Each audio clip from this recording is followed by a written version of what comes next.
boring me with tech stuff.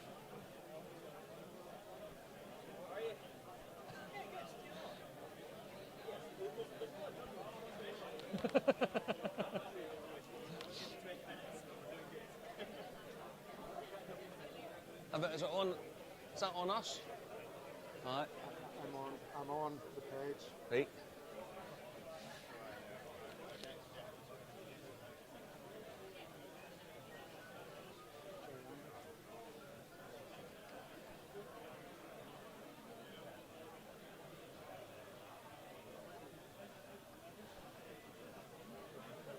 Now you know why this bores the tits off me.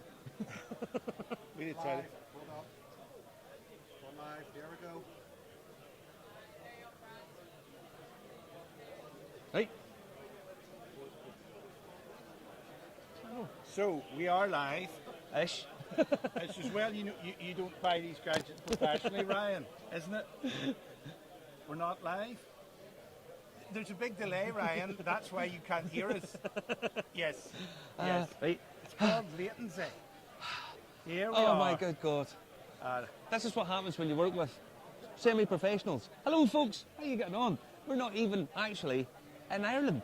We've been flown over and we're, surprisingly enough, we're at the home of Scottish rugby. Yeah. Ironically, because Ireland beat them last week. So we're over here sort of as it's almost like a wake around here, you know. But we're over here at the Edinburgh Whisky Festival. Yes. For another live streaming, full day, all exposure. It's just all good man. I think this Cooper wants to talk to us, Oh, does he? He does, he's standing there. He's chicken now. He's chicken. But we're here, this is up round because the event is being sponsored by the charity My Name's Dory. And for anyone who doesn't know, it's about Dory Weir. And there's a whole thing about raising money. The guys are right beside us here. We'll get to talk to them later on. There's 48 different stands there with loads of stuff. And there's a couple of surprises. But we're the only guy, just before he starts work, we'll put this down now, will we, Justin? Have I plugged him? Here, just you put that. Here, where are you at like a necklace for a good idea? I've worked like a necklace. There we go. Now, there's a guy here who, every time we've done this, he's the only guy who does any work at all, manual labour. Right? Justin tried it and was thinking about putting in a compensation claim out of it. You know, no win, no fee. Because he hurt his wee hand, didn't you? My thumb and fingers were sore when I did the Cooper last time. You're not actually joking. I'm not joking. It's Ryan's turn to do the Cooper, or your turn to do the Cooper this time. Don't forget, I've actually done manual labour professionally at a time. It's hard work. It is hard work. But we're going to get talking to Mark. I'll give you off out the road here every minute. Okay. Mark, one in and speak to us, my friend. Where's the microphone? Here it is. Here it is. Oh. Stick it on you. Got it. Or just howl that wee bit like that there. That's you. That'll do. So, right. Mark, we meet again now, son. Aye. We almost met up in Glasgow a couple of weeks ago. Would have been, yeah. It would have been, but we've just never done it. Yeah. So, how's things going? Not too bad, aye. Just excited to be here today. Aye. There's a good turnout. I think there's, over the 2 sets, I think they're planning about 700 people. There's 700 people coming 700 here. people, and you haven't started yet, because not the banging and the thumping. We're going for another 10 minutes. 10 minutes time we'll start. Aye. Now, this whole whisky scene is just getting bigger and bigger and bigger. It is. Are you guys, you're a Cooper of tell everybody what you do. I'm a Cooper up at for the ISO up at Campus. Been working there now I've been on that site now for about 12 years. Oh, brilliant. Love it. You do love it. You do love it. But for anyone who doesn't know, we've met this man, this is about the fourth time we've met him now, and he's a Cooper, but he's from back in the promised land. He's back in Northern Ireland. I'm an Ulster man, aye. 100% Ulsterman, same as myself. Now, anyone who's not sure, a Cooper is a guy who makes casks. And Scotch whisky, Irish whisky has to be aged for 3 years in a wooden cask. In Scotland it's a little different, it has to be in oak. But are you seeing different things, new types of casks coming in? Are you seeing more of a certain type of cask coming in these days? I think the majority of casks that we're going for at the minute is bourbon. So everything that's brought over from obviously America, and countries around there, it's all bourbon casks that we're using now. So we're finding the quality of the bourbon wood for what we're needing at the moment is probably the best thing to go with. So I would say we're starting the palletization scheme now. We've been doing that now for a few years, so I think we get more into bourbons than we would hoggies or hogsheads or obviously butts or puncheons. So so it's usually More, that's what you see now in front of you. That's well, usually what we're. we have the stuff just sitting here on top of a cask that's sitting here. Now, how many of these are you bringing? I mean, you guys is a big operation up there. Well, each shift now we're sort of pushing now for rejuves. You're probably obviously the cask opened up and fired inside and closed up again. You're probably talking about 470 each shift. And how many shifts? Three shifts. You'll have there's Early. Carse, Oakle and Demyth. And obviously then you've got the minor repair line too that does minor repairs, which is just really tightening them up, waxing them again. Yeah. And they're maybe doing 400 to 500 barrels as well. So if you look at in a week. So basically you're doing best part, say 2,500 casks in total a day? Easy, easy. Wow. So you're doing, wow. And is that meeting demand for what's being... Honestly, I'll be honest with you, Martin, we actually can't get enough. Yeah. Well, we really can't get enough casks. Just as probably one of the busiest times I can ever remember Diageo being. Yeah. We've invested that much money now in robots and stuff to try and help the process. But you can never take away the manual handling for the coopers. You mean? Like, you're over. Obviously, you're in Edinburgh, and you're living over in Glasgow, up near Glasgow. Yeah. Whenever you're over here, I always think the two cities are poles apart. They're totally different places, but with totally different vibes to them. The whisky scene in Glasgow is an awful lot. It's different over here because it seems more Diageo sort of Johnny Walker orientated. Whereas over in Glasgow, it's you have Bon Accord, the pot still, and so on. It's a very different scene. It's a different culture. It's a different sort of scene. Obviously, you know yourself. You've been at Claman, I'm sure. Oh yeah, obviously the Whisky Festival there. That's quite a homely network as well. It does, it's very. But you come to something the scale of this, the people that's going to be here today. Some big names here, like some big names. Not any bigger than Diageo, let's be honest. But I done the Princess Street experience, the Johnny Walker experience. Jesus, they have spent some money, man. See the wow. See in the obviously the basement. Have you been down in that? I never got down. They have about 8 different tours, and that one down in the basement. I haven't got it done yet. But the whole place is just amazing. Me and two guys. It was me, Jordan Brody, another cooper, and Big Buff as well, Big John McMullen. I was actually also done all the barrels down in the basement for that. So well, I'm in Edinburgh again next week, and I'll maybe get a run in and see that then. Have you been over to Glencanchy? Yes, I was at Glencanchy. That's amazing too. They've invested a lot of money in it too. The whole bar setup's lovely and all those. But look, that's the money that's coming into this stuff, and it's nice to see some of the smaller guys here too. You know, the wee indie bottlers. But I mean, the big guys are investing heavily, big money. Even back home, the stuff that's happening over there. Did you see yesterday? Middleton released a bottle yesterday. I've never seen that. No. It's about 1,300. 46%. Comes in nice wooden box and all. 13 bottles. A bottle. A man with your money can afford that no bar. No, I bought.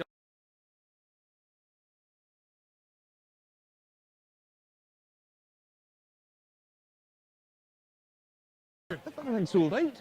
It sold out in no time at all. 5,000. What's the bottle down the bottom of the shop? There's seemingly 100 bottles of something. Oh, for this, if people that are at the festival, there's a bottle. It's a Royal Brackla that's to raise funds for Doddy Weir. Oh, right. So it's so 100 bottles. I've secured one already. Don't panic. I've got one. But 100 bottles. There's 100 bottles of it. £100 a bottle. And £30 goes directly to those guys over there. Good charity. So good charity. Anyway, listen, I'm going to have to leave you. Well, I'm going to start swinging my hammer. I've got a young lady coming, so on your way. Bye bye. I'll speak to you shortly. Speak to you later, mate. Speak to you later. Now, we're going to get our first actual stall holder because Mark, as I say, he's from back in the promised land. He's hearing the banging and the thumping in a little minute. But we've got from Woody's. And Woody's over there. He's busy. He's busy, yeah, chatting away. And who are you, Megan? I'm Megan. Hi. How are you? How come? Quick question. How come I always see Woody? He's always got nice ladies around him because you've got 2 of them around there at the minute. 2 of them? I've seen there was two nice ladies about there. But he always seems to be. I was talking to him briefly there a minute ago. He says things are going well. Things are, yeah. So we only launched last year, Uh-huh. but we've had quite good feedback. I think so. We've been nominated for 2 whiskey awards. We won silver for the Scottish Field magazine. So it's not going bad. No, it's not going bad It's not because going it's quite a small operation. I mean, you're an independent bottler. You're not. Some of the big guys are here. Yeah. Sorry about that. No, some of the big guys are here. But you guys, look at your branding. I think the branding in this is just beautiful. Oh, thank you. It's very, very classy looking. Very classy looking. Yeah, we didn't want to go too fancy, but we wanted to make sure all the information was on the bottle. Yeah. That was Now, the idea. speaking of information on the bottle, how's about I get information in my? No, don't forget I'm from Ireland. We don't do little. Yeah, it didn't pour very well, did it? No. Do another. That's all right. There we go. This is my first drink of the day. So it is. Now, what is this? This is a Ben Nevis 9-year-old. Oh, lovely. It's a vatted, so it was originally in a single cask, hogshead, and what we've done is we have taken 8 little octave casks. Some of them were European oak, some American oak, different types of sherry. We put them in there for 6 months, and then we vatted all back together again. Okay. So it's a mix of all these different casks in one. So initially one single cask, but it's technically a vatting now. Right. This is complicated. interesting. It's interesting. I'll be honest with you. I'm a fan of Ben Nevis. It's one of those distilleries, and I always tell people this. It's one of those distilleries that isn't really hip and trendy. I think it's underrated. But yeah. whenever they ship it over to Japan and stick it in a fancy bottle and put it back, it wins all these awards. Yeah. But the quality of stuff they make, It's superb. beautiful Really liquids. nice. It's beautiful liquids. I mean, there's nothing wrong with that here. Yeah. Something quite different. I was going to say, what's that at? That's punchy enough. It's 58 exactly. Oh, yeah, that's Cast punchy strength, enough. of course. Oh, that's lovely. So it is. Justin, I've got a lovely drink here. It's lovely. It's very nice. Very nice. I'm not drinking until later on. Oh, Come back to our stand. No. So, where are you guys based? Here in Edinburgh. Here in Edinburgh. Yeah, so we've got a little warehouse down in Leith. Uh-huh. Yeah. Down at the Royal Yacht, down there, yeah. Near there, Near yeah. there. Not far, not far. Very regal, very, very nice, very nice. What is a very classy sort of guy, you know? Fancy he is, He's yeah. a good guy, He is, he's funny. But what price is this? I think it's around 80 quid. That's not bad It's value not for money. bad. I think it's between 70 and 80. I can't quite remember on the top of my head right now. And where can people get this? So there are local retailers in Edinburgh, such as like Jeffrey Street, online as well. If you type in Woodrows of Edinburgh, all of our retailers will come up. Woodrowsofedinburgh.com or .co.uk? So our website is woodrowswhiskey.com. Woodrowswhiskey.com.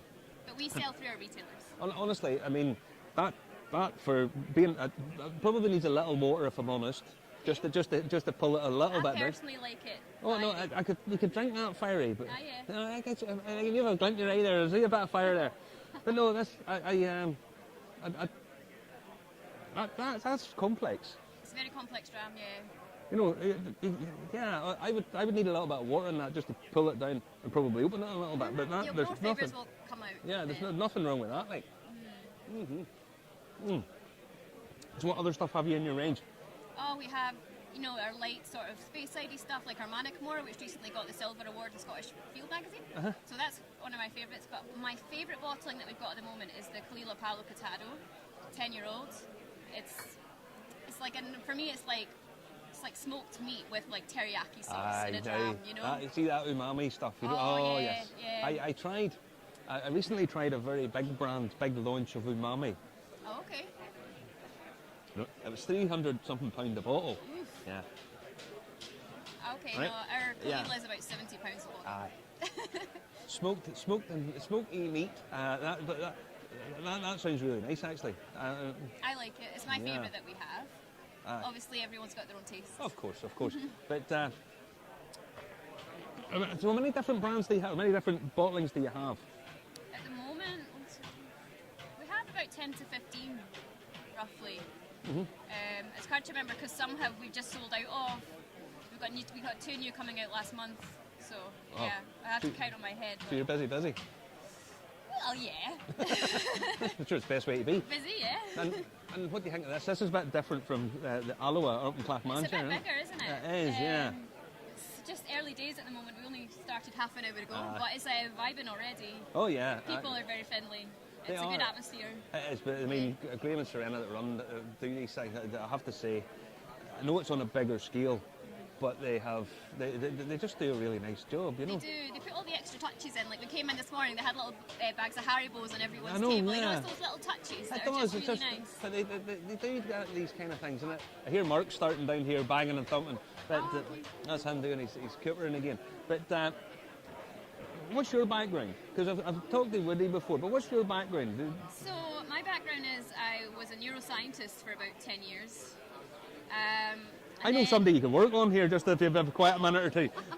just to see if we can find any logic or reasoning. Oh. Yeah, so I worked as a neuroscientist in research.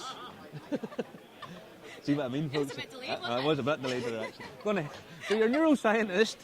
For 10 years. Well, I actually started out as a reproductive biologist and over time ended up as a neuroscientist all over the place. But then I decided whiskey was more fun.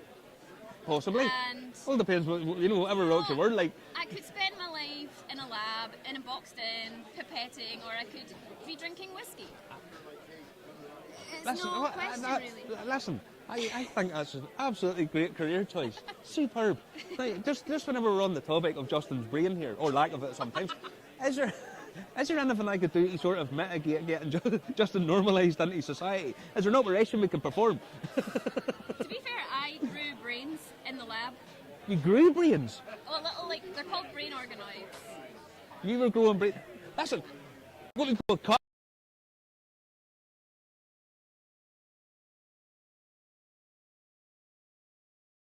a brain. Like, that was sort of my job for a long time. I feel we've got a full hour-long documentary going on here. But I'm a whiskey girl now. I know, but we could I mix own the two. Woodrow We could mix the two here. This could be a new thing, This Justin. would be an interesting business venture. We could get people to drink whiskey, pay it out and grow a brain. This is unbelievable. Whiskey brain. Whiskey brain. We could market that and put it in a cask. We're laughing. Sure, we're laughing. But no, honest to God. So that's a massive career change. Massive career change. Massive career change, but a good one. Yeah, I'm happy. I made the right choice. I think so. As I say, if you go to woodrowswhiskey.com, and honestly, some of this stuff, I've tasted a few stuff that they've done before, and I have to say, it's they are spectacular and really, really good value for money. Really good value for money. But it is, and the branding. I like the branding. It's elegant, Simple. fairly simple, not trying to do too much, not too busy. But what can you say? Yeah. Thank you so much. Thank you very much, Megan. A pleasure talking to you. You too. And we'll get back to you about growing the brains here, because I know loads of people that could do one. could use one. Oh, they really, really, really could. And one not too far away. But I'll have sales lined up for you. Whenever we next speak, I'll have a list of people. Okay. All right? Yeah, get in touch with me about that one. I'll speak to you later on. Take care. Megan, thanks very much. Though. Thank you very much. What about that, Justin? Huh? I heard that, and I'm thinking to myself, what on earth is going on here? I mean, the unbelievable talent of people that are in the whiskey industry is out of this world. I mean, in all seriousness. I know, but it's called the latency, you see, because there's a delay, because we are going out on the internet and then it comes back again, you see. And that is why when I move, it takes a minute for me to move in that little screen, you see. But I tell you what, we've talked to Woodrow's a couple of times, wee Woody, and that is a lovely whiskey. It's superb, really good value for money. They've been doing it a long time, but No, they're only really doing it a couple of years. Right. And these wee guys, small, independent bottlers, picking up, see that? You know what that's like? It's like a very nice aniseedy honey. It's really, really pleasant. I'm not drinking until later on. Ah, Christ, Justin. I have to stay sober to make sure the show stays on the road. I know. As this progresses, you will see me getting steadily drunker and drunker, right? But look, just forearmed, Justin, all right? I know. Forewarned is forearmed. But I told you I'm really going to get battered tonight. Well, that's all right. Oh, no. You know. Yes, you could get battered, no problem, Justin. Battered supper. Don't forget, folks, tonight Ireland are playing the All Blacks. Yeah. So we're in Murrayfield here, by the way, home of Scottish rugby. We're watching the match later on. Now we've got another guest coming in. We have here. another guest. Yeah, who's this? David. Distillery Tours. Here he goes. Hi there, how you doing? Come in. David, Hi there. how you getting on, buddy? Good, mate. How's yourself? Oh, not so bad. What's he doing? Hi. Sorry, I'm David Riddell. I'm Managing Director at distillerytours.scot website, and we work promoting visits to Scotland's whisky distilleries. Okay, excellent. Throughout the whole of the world, and we're very successful, very good at doing it. And basically, it's good to meet you. What's your name, sir? My name's Martin McCauley. Martin. My name's David Riddell. And Justin and our wee runner there is our Ryan. Right. Now, distillery tours. Tourism is a huge part of the whisky industry. That isn't half. So tourism numbers out last week with the Scottish Whisky Association. The visits to whisky distilleries in Scotland is now Scotland's biggest tourist attraction. It would be. So it's 2.1 million people, or 2.1 million visits to Scotland's whisky distilleries, and we are delighted to be involved in that industry. And our website, distillerytours.scot, go on and follow us on Facebook or Twitter or X, even as it's called now, or even Instagram, or just even ping us an email and say hello. Aye. Now, all the distilleries, some of them are quite small. Yep. Some of them are Massive, yep. massive, and some of them are quite busy. The one that I tend to go to a lot Right. is because I'm a guide, I'm a tour director, that's what I do, and is the Blair Atholl up in Right, Pitlochry. Blair Atholl, yep, part of Diageo. They have things down like that. Yeah. Tours are nailed on, Yeah. which for, as you know, being a guide and taking people on tours, the experience is one thing, Yep. but you need the time, Oh, no. and I always the timing needs to be spot on. Listen, absolutely, to be honest with you. So basically, distillerytours.scot website is basically, it lists every whisky distillery visit centre that you can visit. So you would go in there, you can actually plan your trip. You can actually then click on a link and go and book tickets as well. We work with Diageo, William Grant, and all these kind of major companies. But probably one of the things that makes me happier is that we work with most of the independents as well. Yeah. So the smaller distilleries, and we're on a journey with them. A lot of them recently, a lot of the smaller distilleries that have just opened up recently in Scotland, they're opened up maybe in the last 5-10 years. A lot of them are now launching their whiskies. Aye. So they're bringing out their whiskey, like Holyrood Distillery in Edinburgh launched their whiskey last week.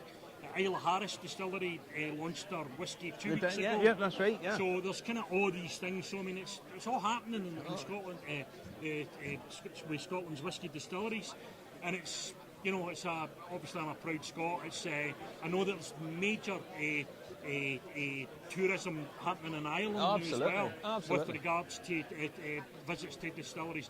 In fact, I think the Guinness. If my memory the Guinness, is that Ireland's biggest tourist attraction? No. Actually, up there. Guinness is. Aye. The Guinness brewery tour. Brewery tour is fabulous. Yeah. It really is. It's a self-guided thing. Yeah. It's superb. Out the back of it, this is Diageo. This is the biggest drinks company in the world. Yeah. Out the back of it, they've opened Row & Co. Right. Converted a big power station into a tourist attraction and distillery. Right. I was on O'Connell Street in Dublin, jumped into a taxi. I said, "Look, could you take me up to the Row & Co distillery?" The taxi driver said, "Where's that?" Now, this is the biggest drinks company in the world. Right. They've opened their flagship Irish whiskey. They spent 40 million on the distillery, Right. and the taxi driver didn't know where it was. Right. And I thought to myself, this taxi driver is obviously a bit too lolly. I mentioned this to someone else, and they said, "Oh, I got," and they didn't know where it was either. Now, the fact that it's open to the public, there's visitors, you can go into it. Right. I was shocked by this.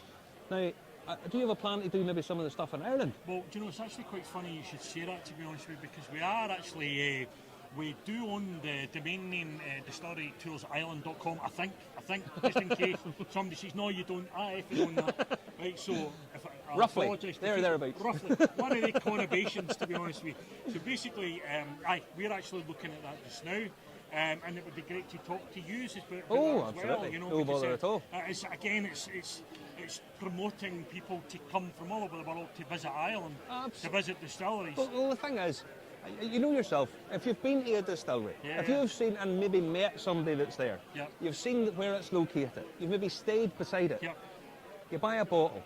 Every time you buy that bottle, for the rest of your life, from that distillery, you go, do you remember? Aye. And it's something, and also, you can take something away with you. Of course. I mean, one of the real appeals for whiskey for me is it basically lasts forever. So if I take a bottle away and have a wee nip out of it in 3 months' time, suddenly I'm transported back to I'm in Pitlochry, or I'm a such. No, listen, I know And exactly then what 6 months after I have another one, Yep. and I'm back up at Glenmeads, or I'm Yeah. back up at Glenmorangie, or I'm back up at wherever it happens to be. It's hard to do that with anything else. There's not really anything you can do. I think whiskey as well whiskey is an emotional thing as well. Like, you know, and I'm sure that when you're doing your tours, you'll say this to people that sometimes a whiskey will remind somebody of their father or their mother or whatever. Absolutely. It will remind them of a time in their life. A particular taste and a particular smell will remind them. So there's an emotional attachment to it. There's a sense of place. Exactly. I always tell the same thing. Whiskey is actually history. Yeah. Because if you buy a 12-year-old whiskey, the barley that was farmed for that was farmed 13 years ago. Yeah. Where were you 13 years ago? Do you know what I mean? No, of and it just and it's all encapsulated in this, and you can keep it, and you can do loads of different stuff with it. I'm actually going and paying a visit to the distillery, and especially if you have a particular whiskey you really love, and you go to the place, it's just it's magical. Listen, absolutely. And what I would say as well is if you're going to go and visit a major distillery, one of the big brands, go to distillerytours.scot if you're coming to Scotland, and it'll tell you that there's maybe 4 or 5 smaller distilleries round about. So it's that like? Exactly. But what I would say as well is that, and I'm sure being a tour guide yourself, you'll actually be able to kind of this will resonate with you as well. It's just that when people go into a distillery, or when you bring people into a distillery, they're happy because they've chosen to go there. Mm-hmm. They've chosen that that's their time. They want to go in and they want to have a distillery. There's no many people walk in with a face tripping, to be honest with you. Do you know what I mean? That's it. Absolutely. So, you know, that makes us happy, and it's also good that people kind of go in and they're excited about it, excited to find out about it as well. But listen, just a plug for our online store. Online store. So this is distillerytours.scot. Go on there. Is this your tartan? This is a Harris Tweed, 100% Harris Tweed hip flask. Now, the best hip flasks you can buy. Oh. Go on to distillerytours.scot and buy one and make me happy. Thanks very much. You have a bottle of Aberfeldy there. I do. Listen, I've got a bottle of Aberfeldy as well. This is Aberfeldy 15-year-old. It's a beautiful, finished in a French red wine cask. 12-year-old. 12. So 12. Sorry, the 15's over there actually. In fact, I've finished that. No, I'm joking. No, It's early in the day. This is just an oak finish. It's beautiful whiskey. I suggest you do it and buy a bottle. Well, Aberfeldy, get it. It's dead easy to get. Very reasonably priced. Go onto their website, Jules Aberfeldy, and you know, listen, what's not to like? What's not to like? Now, what is your Horace Tweed hip So flask? they retail it about, I think on the website they're about £55, but they last you forever. They last Listen, forever. they last you forever, and they're manufactured in the UK as well, so they're not going to kind of fall apart. To be honest with you. Good for good for christenings, for weddings, for anything you want to be. Christmas is coming. Even get them for Halloween. Oh, put it as you're going to a wedding, get one before you go. Absolutely. The price of drink some places is spectacular. But no, that's David. Listen, We'll get a yarn to you later on. We'll get a chat to you later on. Brilliant. Remember, distillerytours.scot. Distillerytours.scot. Is that right? Oh, 100%. We're going live. Good stuff. Brilliant. See you later on. Speak to you later. Take care. Thank you. Now, am I an echo in here, or I'll have to hand that over to Justin? No. Stay there. Listen, I went to the loo, right? What did I find in the loo but a lipstick? So if this is your lipstick, it is not my lipstick. I actually found it in the loo. Either that, or they've left it there for me to kill me like Skripal, you know? Like here, get it on then, if that's the case here. I don't know what it is. But I found that in the loo. That's in the loo. So somebody left that in the loo. Maybe so Ryan's. We have it here in the loo. And we'll have a guy coming on next. His name is Scott. We're in Scotland. I can remember that, but unfortunately it doesn't come up on the screen there, so I don't know what it is because I have to type it in myself. Right, go on ahead. Go on ahead. Scott, do you want to come in and say hello to us? Absolutely. How you doing, buddy? I'm good, thanks. How are you? I'm not too bad. I'm Martin. Nice to meet you. How you getting on? Yeah, good, thanks. Good, Coronavirus doesn't exist. Okay. Over that. Justin's doing it. Right, so who are you? What you do? Right, so my name's Scott, Scott Lang. We've got John Lang over there as well. We are from the Collectors Club. The Collectors Club competitions is what we are. So we do online whiskey raffles, basically. Okay. So as you can see in our stand over there, we've got some collectible stuff. We've got the Macallan edition 1 to 6. We've got a Glen for the 30-year-old to spend his time. We've also got an Omega watch up for grabs. You can see us all over there. Uh-huh. Basically, you can scan our QR codes, you can go over there, you can go onto our website, answer an easy question, and that puts you into a prize draw. And is this one of these easy questions like what colour is grass? Something like that? Or We try and make them whiskey related. we try and make them a wee bit, a wee bit more whiskey related. Or I'm not telling you anything because you need to scan the QR code and go on and see if you're smart enough to answer. Right. So basically what you do is... Yep. Right, So right, this is a good a Harmony. This is a very good example actually, because this one today is the Macallan Harmony Collection Rich Cacao. So this bottle today, we're putting on our website for 99 pence a ticket. Uh-huh. You need to go and answer the question, which we've made extremely easy for people today. And every single ticket we sell, so every 99p, you can buy as many tickets as you want. There's 1,000 available, but every single penny we sell from this is going to go to My Name's Dory Foundation. Good on you. Good on you guys. So, good on you. I mean, there is a lot of other stuff on there, but today I would influence people to try and go on that one, generating money for a fantastic cause, fantastic day, fantastic everything. I mean, the thing about it is, I can't reiterate this enough. I know there's lots of people who have had charities, celebrity charities and all that there. I probably never felt as much affection for a single charity, for the My Name is Dory. Yeah. Everybody, I mean, Graham that runs this tells a story. He once played a game against them and all this kind of stuff. Everybody you talk to, everybody's just mad about him, you know. Quite right. And it was just a nice They're guy. doing great things. They're all over the place. They're doing some fun stuff as well. I've noticed on their Instagram. I think was it Kenny Logan or something was doing a big bike ride or something. I seen that. I seen Alan McCoy on there as well. But it just looks great. The affection he's held in. Anything we can do to help that through raffling off this bottle, then we're more than happy to do that. Let's be honest. Yep. Macallan is skyrocketing. It has. It's probably come down a little bit. There's probably just a little dip in it. But it's a good point, that, because Macallan is crazy and nobody drinks Macallan anymore, right? Because they just want to collect it all. So for the people that are here today or whoever's watching this, come and see us. There might be something open that's Macallan-y, but I wasn't really meant to tell you that. But it's only while it lasts, so that's cool. But no, what you say about the Macallan is good, because that's basically what we are. Yeah. We, the price to buy Macallan, normally you need to get allocation. You need to buy, I mean, we do a lot more than just Macallan, but you know, with the prices skyrocketing, with options skyrocketing, we're trying to give everyone a chance to own these things. Yeah. So I think we've got 6 bottles of Macallan on there. It's £6.99 a ticket if you get that question right. It's not how green is grass. No, it's much more complicated no, than that. It's not that complicated. It's fine. But anybody can win this. It's, instead of like just the guy with the money or the guy who's the highest bidder can get the Macallan. No. We are sourcing it and we're trying to give it away to whoever can win it. Well, I mean, the thing is, these days collecting whiskey, it's the same. David was on there a second ago from the Scottish Whisky Tours, distillery tours. The tourism element of whiskey is really, really important and huge. Yes.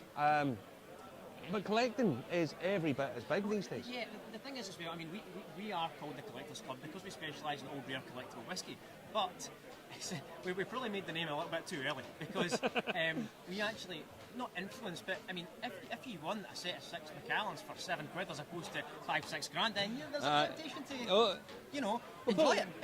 And we encourage that. If that's what you want to do, then that's what you want to do. Absolutely. And again, that's kind of why we're in it, because when a nice bottle of whiskey, then you should deserve to drink it. Well, and you're not scared to, because you haven't spent. No, spent an absolute fortune. Exactly. I mean, whenever they launched the concept number 1, I was picking them up 2 at a time coming through Edinburgh Airport. Right. Because you just, anything Macallan number 1 written in front of it. So, you know, £80 a bottle to. Yeah. During COVID, when the world fell in arse, like, we're not making any, this is no news to anybody, the world fell in arse. The price of it just shot up. It was like £600 a bottle.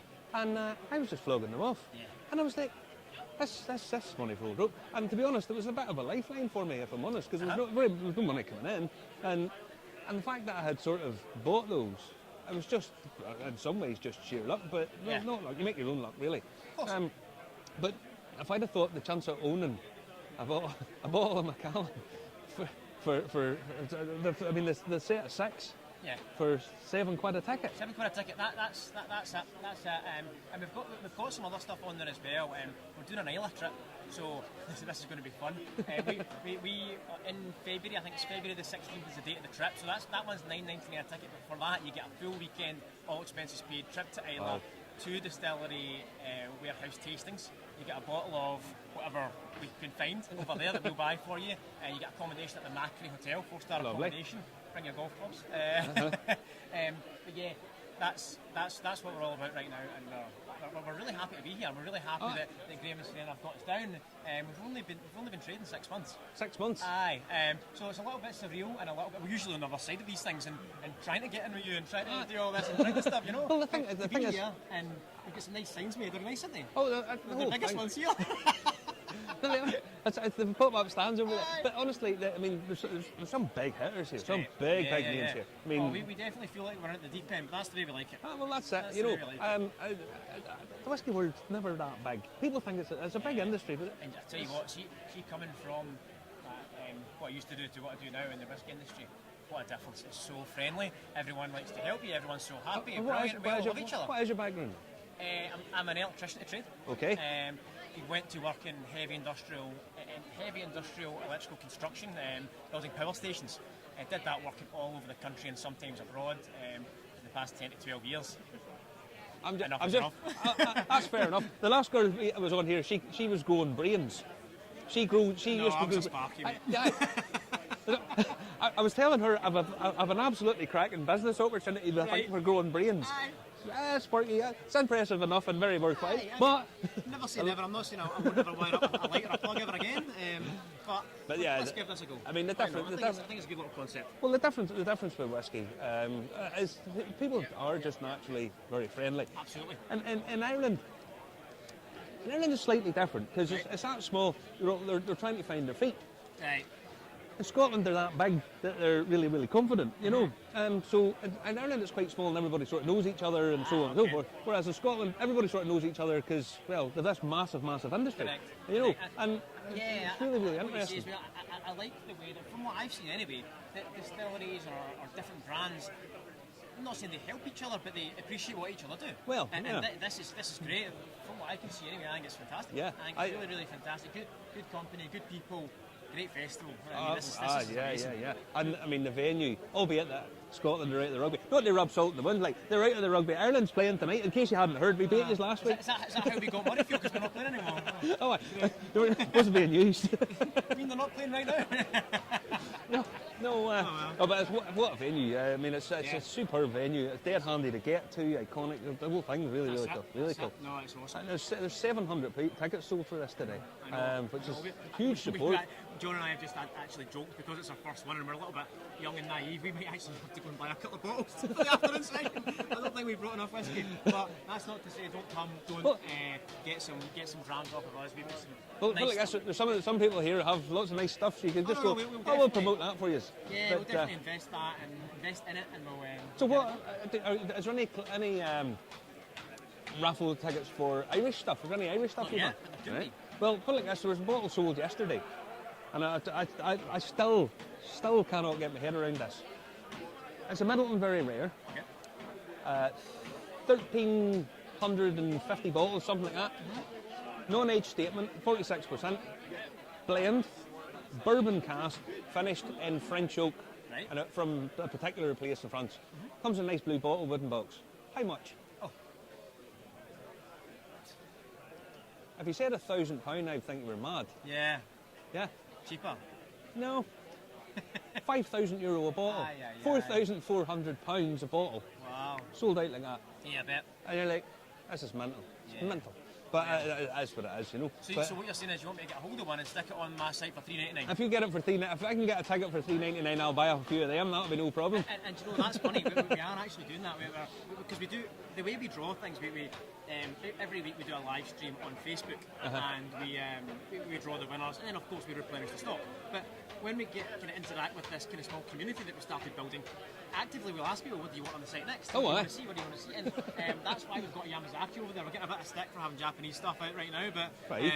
No. we've got an 18-year-old Yamazaki in there because one of our customers came and said, I would love to see that on there.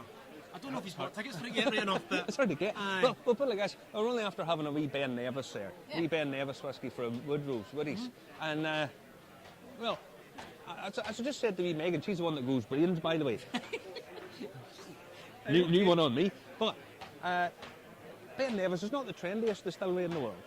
And you see it up there in Fort William, and it kind of looks a wee bit battered and runs, but doesn't win any awards, Ben Nevis. And then they take it, stick it in a square bottle over in Japan, and suddenly it's amazing stuff. That's what they were doing for years. Years and years and years. I mean, big up the indie guys as well. Absolutely. They're revitalising some whiskey, you know. Oh, they are indeed. Now, again, getting back to this. Yes. This. Give us the website again. So it's the collectorsclubcompetitions.com. If you're here today, come and see us. Easy link to scan a QR code. But if you're watching and you're not here, it's the collectorsclubcompetitions.com. This is not limited to people who are just here today. Anyone in the UK can enter this and donate to My Name's Doddy, because ultimately this is just a donation. Yeah. But you can win a bottle of whiskey at the end of the day. And this 99 pence a ticket. 99p a ticket. Macallan. We'll Harmony let you Collection. if you want. Aye. Because it's all going to such a good cause. So it's all going to charity. And that's just donate what you can. We're not asking people to give us £1 million. Just, stick a do fiver what you in. can. If you win a bottle, you've done all right, and you've helped the charity. Can't really say fairer than that. But great to talk to you, buddy. Thank you very much. And I'll get talking to you later on. Absolutely. Thank you for having me. Oh, it's no problem. Speak to you soon. Bye bye. Justin's going to jump back in here again. Yeah. Have you discovered who the lipstick is? I haven't discovered who the lipstick is as well, but our next guest is coming. But I want to show you what it looks like here, because it's absolutely hiving here now. It's unbelievably hiving. Look at that view. Look at that view up there. See the view up there? I can see it here as well. I know, but you have to say you can see it. Oh, no, it's great. It's great. Well done, Justin. Because people might be listening but not watching the picture. Who's that, like Stevie Wonder? Yes, yes, they might be. Now, so hang on. What's this is coming towards I have us? no idea what it is, but we're going to find out. Oh, Ryan's going to come in and say hello. Come in and say hello. Come on, squeeze in, Ryan. Squeeze in. Hello, guys. Squeeze in. I just fell in love with this product, so I had to bring it along. This is the Moonshine Banjo. Give me that there. So, Hold on. Can I do it? No. Down by the Bayou. He actually plays the guitar. Oh, do you? All right, go ahead. Well, it's a banjo, so You It'll play the be the banjo. same Come thing. on. Come I'll on. leave it with you. You play the banjo. I'll Come leave this here. young He doesn't lady want to play it. step I'll in. take this. I'm gonna go. What's this lady's name? Ribbon. Riven. How do you spell that, Riven? Ryven. I'll never remember that. Here you go. Now, Morning. what is this? So this is a prop from our distillery. So we're based in Carnoustie, near Dundee. Okay, yes. And we specialise in moonshine. So we make gin as well, but moonshine's our big product. And with us today we've got our charity bottle. So we work with the MND Foundation. This is our Mistaken Identity moonshine. It's banoffee pie flavour. So Banoffee pie flavoured moonshine. Yes, it was Doddy Weir's favourite dessert. Was it? So so we retail these bottles for £50, but £20 goes straight to the charity. Excellent stuff. And we launched this product in September. So Wow. Right, can I'll set that down a wee second, because we'll get back to this in a little bit. That looks class. Right, who made this? Do we know? Bohemian Guitars. Bohemian Guitars, Bohemian Moonshine guitars. That looks brilliant. And Yeah, it's I know awesome. Ryan. It's Ryan would really secretly want to play that. So he It's does. really So- cool. Now, why moonshine in Scotland? What was the So point a lot of of that? people don't know that moonshine originates in Scotland. Uh, So it was the Scots and the Irish that brought it over to the States. The Scots and the Irish, they brought it over to the States during the Prohibition. It's obviously very popular in America. Huge. And so because of that, people think that that's where it originated. Yeah. But because we knew how to make whiskey, we brought it over there, made it in wooden shacks in the hills under the light of the moon, hence the term moonshine.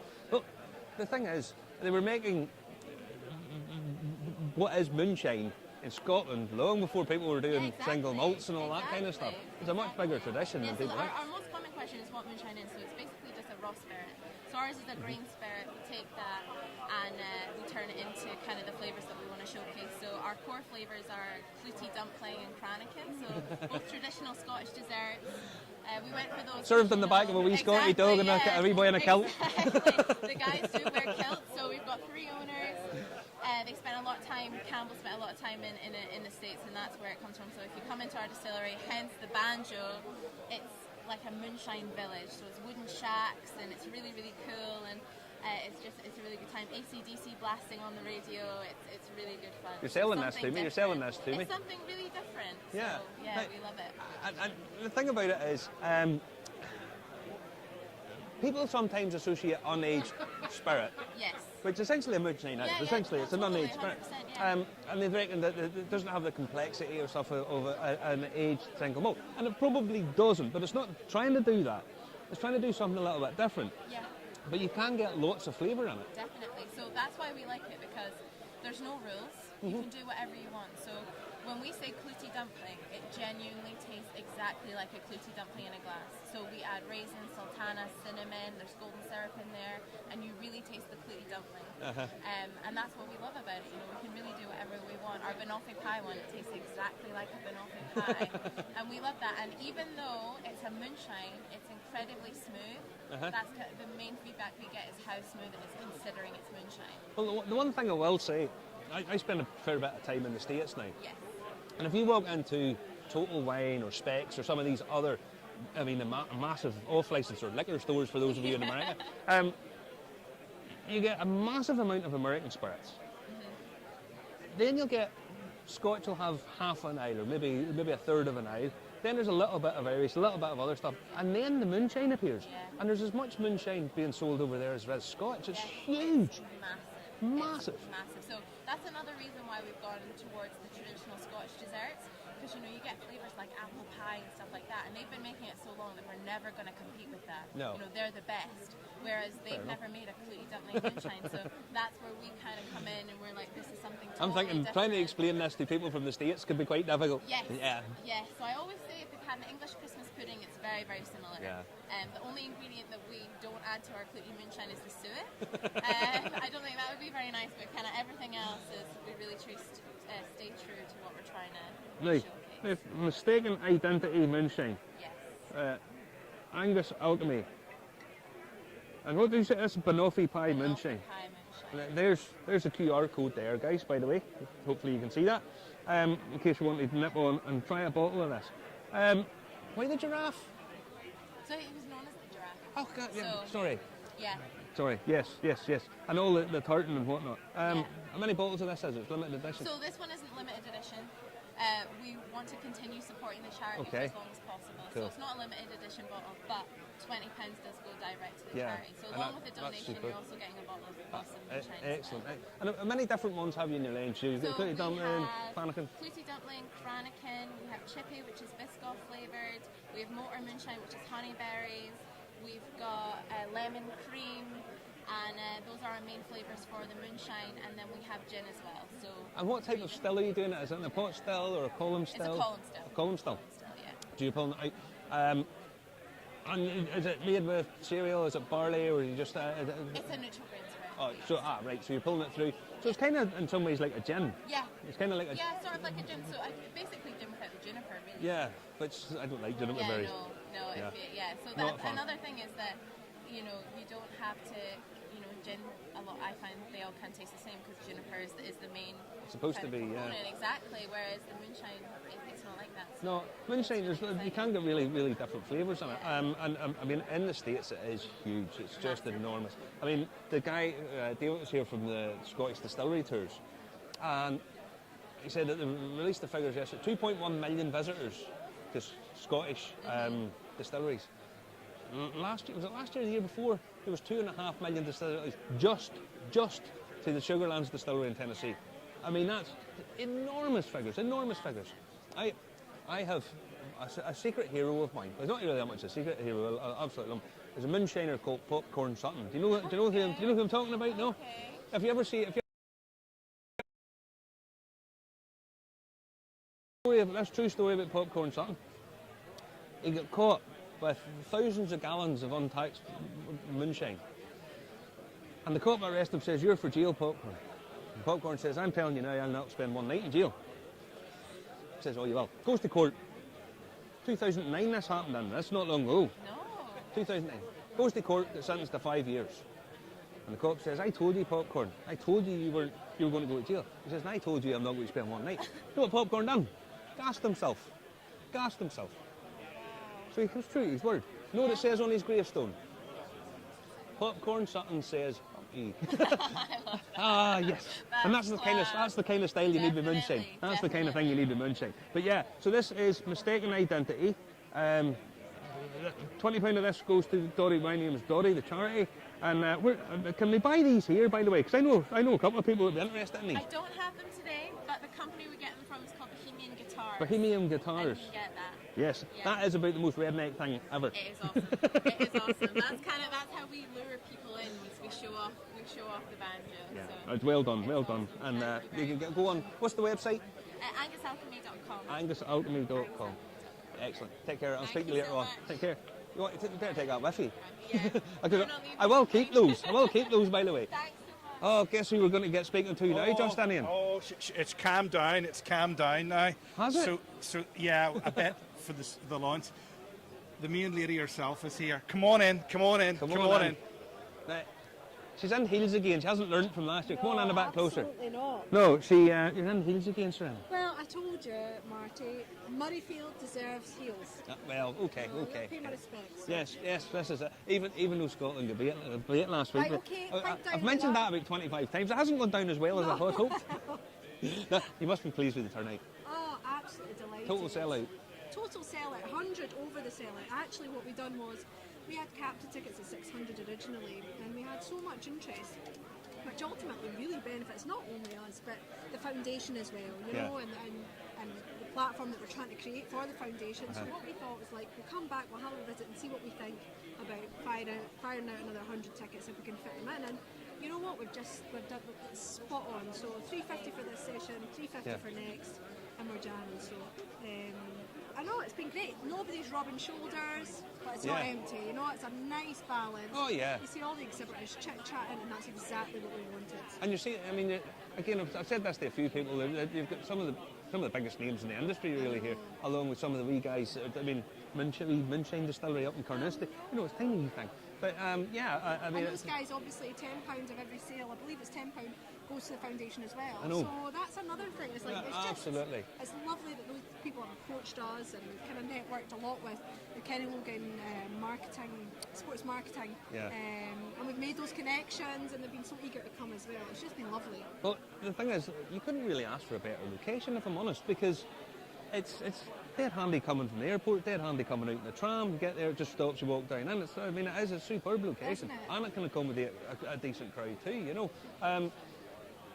I'm going to ask you a wee thing. Out of all the ones that are around here, who's your favourite one? Go on ahead. Oh, Go on ahead. on. Tell us now. Do you know what? I'm torn because we've got so many new faces and exhibitors, but then we've got a couple of the kind of die-hard Slange events, festival fans, and I've got the utmost respect for that. I mean, it's not easy supporting a new festival on the scene, particularly in the smallest local authority like Carmarthenshire.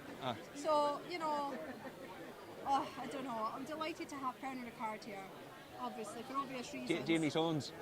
That's it. And I'm hoping that Janice and Co can come and make their way to Carmarthenshire, the home. Yes. The true home of Mr. John Jameson, no offence. And let's be honest, the home, as we discovered when we went to Kennett Pans, down with Graham's dad, really the home of industrialisation of whiskey. Super. But you'll get them there. You've got them here now. Just though he needs a little jaunt up the road, and you'll get there. But no, it's great. And some new guys that I don't really know an awful lot about, so I'm going to have to quiz them and get them all sorted out. Get them up and get them on. But it's always a delight having your guys like Fragrant Drops on. Fib Whisky, of course, who've created Royal Brackle Limited Edition. Is there any bottles of that left? Isn't there? There is bottles of left, which I'm actually, well, granted, we're only an hour in, but I've had messages from people saying, how many bottles can I buy? When's it going to be available? Which stand's it going to be at? I need another one. And we've actually had to cap it. We've had to cap it to one per person. So, but somebody's already opened it and they've just to taste it, and they've said it's delightful, and it really is. So, excellent. No, I'm looking forward. There's a couple of people I really want to get chatting to because it's just one of those things. There's people here that I've never really got chatting to. You know, Well, that's what it's about. It's about clacks as well. It's not just about the same old. We want fresh new faces, and people approach us this time, which is lovely. Yeah, that's nice. It's a nice thing when you're somebody who organises festival for your exhibitors to be approaching you, when you're relatively new in the scene. But I think it's I'd like to think it was us. I think it's the location that's done that. That's drawn. Possibly. So, but don't sell yourself down because I think you're doing a wonderful job, and I love the one up in Clacks. It's up in Clackmannshire. It's superb. Alloa is just a nice vibe to it. This is bigger, but it still has that same vibe to it. It's really cool. And I really think that's down to the amount of people that are here. That 350. I think this is just right. You know, we can move around, we can taste, we can chat, etc. But no, I'm delighted so far with how it's gone. I put it like this. I've got a couple of.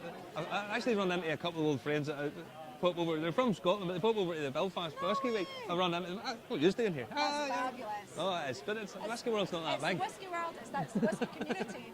Actually, the guys, as the ticket holders were coming in, I was kind of doing something to my left, and to my right there was two little two miniatures with cask bits in them. And I turned around, and it's the guys from Bowness Whisky Group, BAWS it's called, BAWS. Bowness Association, Bowness Academy. Anyway, every time they come, there's a wee something being slipped in. It's always got a wee bit of cask bits in it as well. He said, there's one for you and one for Graham. I was like, is there now? I'm driving home, there's two for me when I get home. Two for me when I get home. That's the way forward. Right, I'll let you go on ahead because we've got somebody else lined up here. I'll see you later on. See you later on, honey.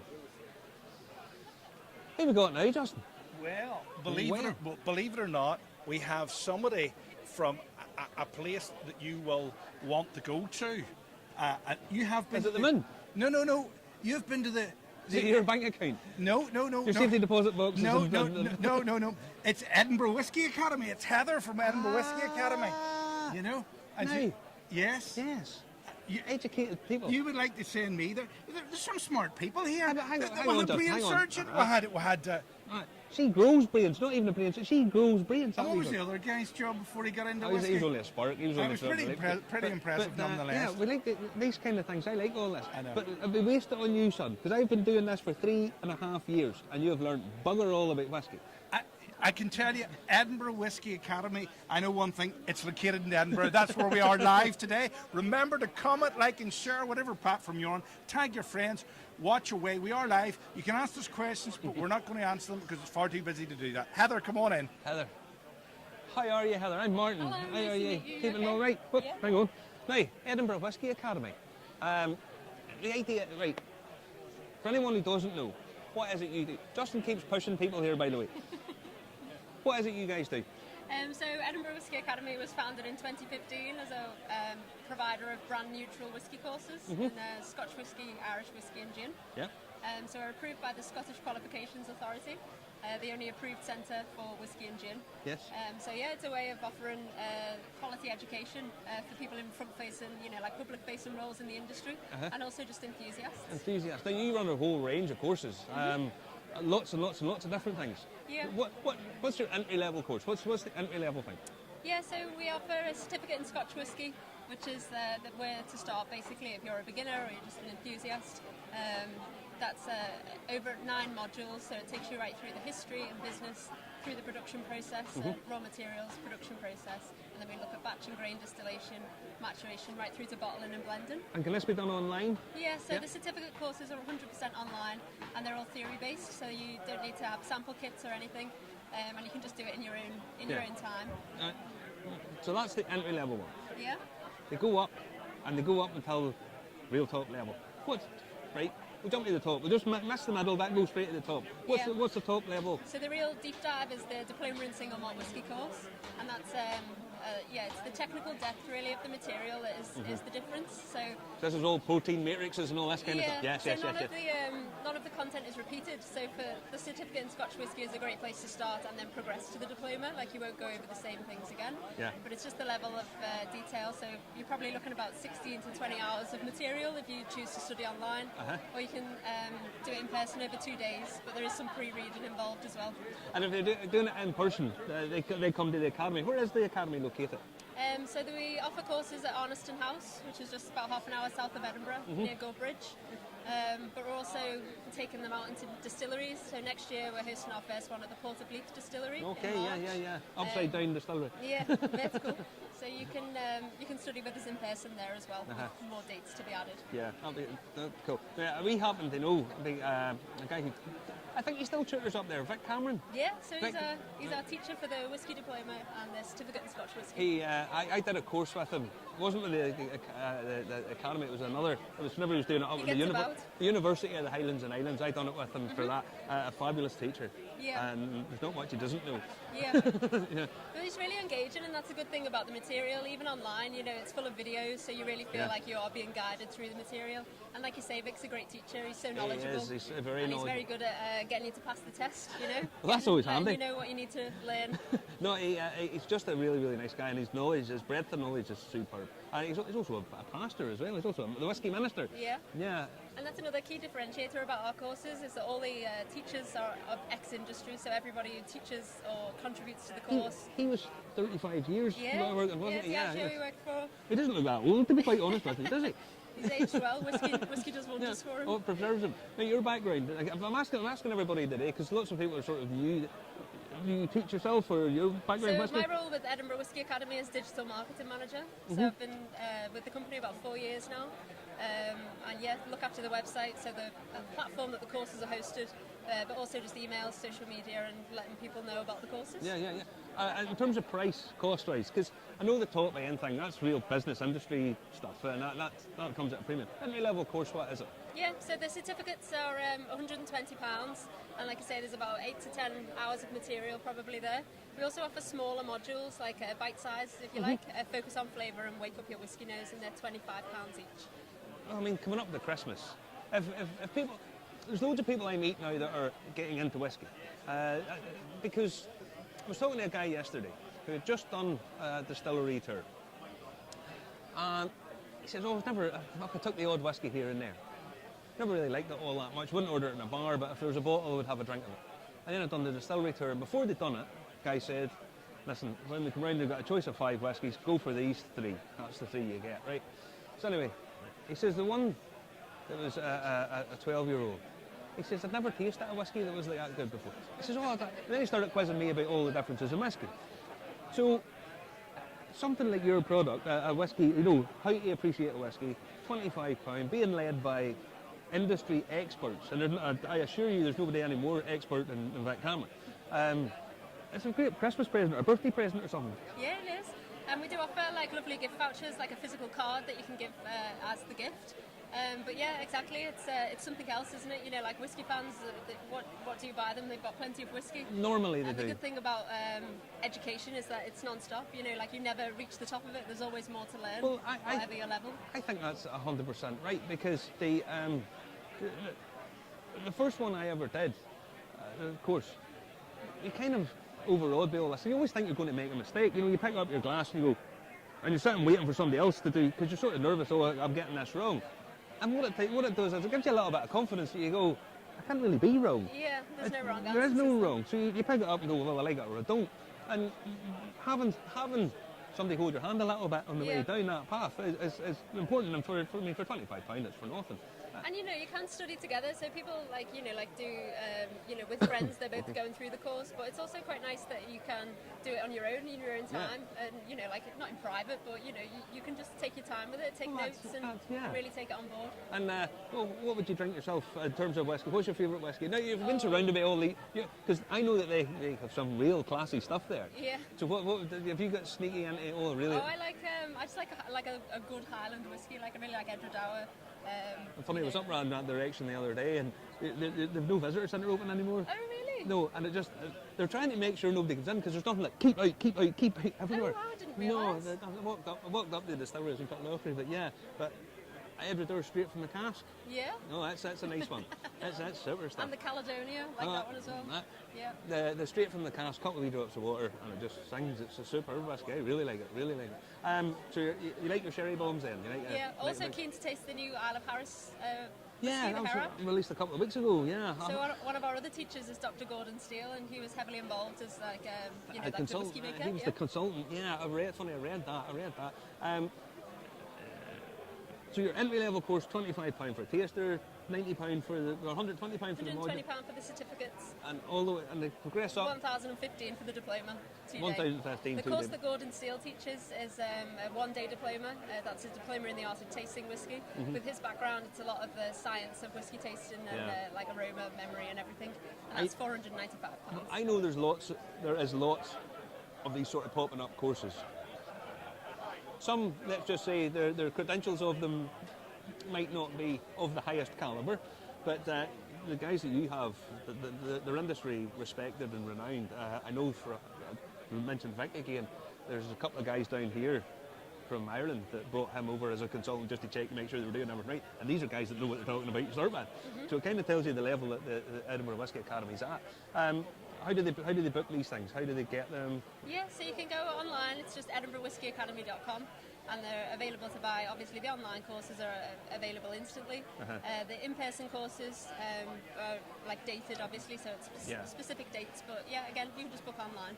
As I say, for anyone who, if you're watching this and maybe your husband or your wife is beginning to start on a whisky thing, it does make a really nice present, and it's something slightly different than going and buying a bottle of whisky, because I work in a whisky shop sometimes, and people come in and they're like, oh, well, she drinks this or he drinks that or such, is there anything like that? And you're like, well, that's roughly in the same ballpark. You're never 100% sure whether they're going to like it or not. If you think that's something that even you would take yourself to sort of share with your partner, it's a great gift. It really is, you know. Yeah, no, definitely recommend it for any gift coming up. Definitely recommend it for any gift coming up. But in terms of education, do you have an even simpler, but basically a sort of very easy join the dots that I could get Justin on, because he knows bugger all about it and he's been doing this for 3.5 years. You're probably looking at a free resource, which we also have many. Where to start with Scotch whisky would probably be the one. Free resources. I didn't know that. I didn't know they had free resources. But yeah, so go on, check out. Get on, honestly, you're talking to some of the fantastic teachers, really good top quality stuff. Listen, go you back into your stand and I will speak to you later on. Thank you very much. So, they have an entry-level course just for Justin, something that can only hopefully get Justin taught something about whisky.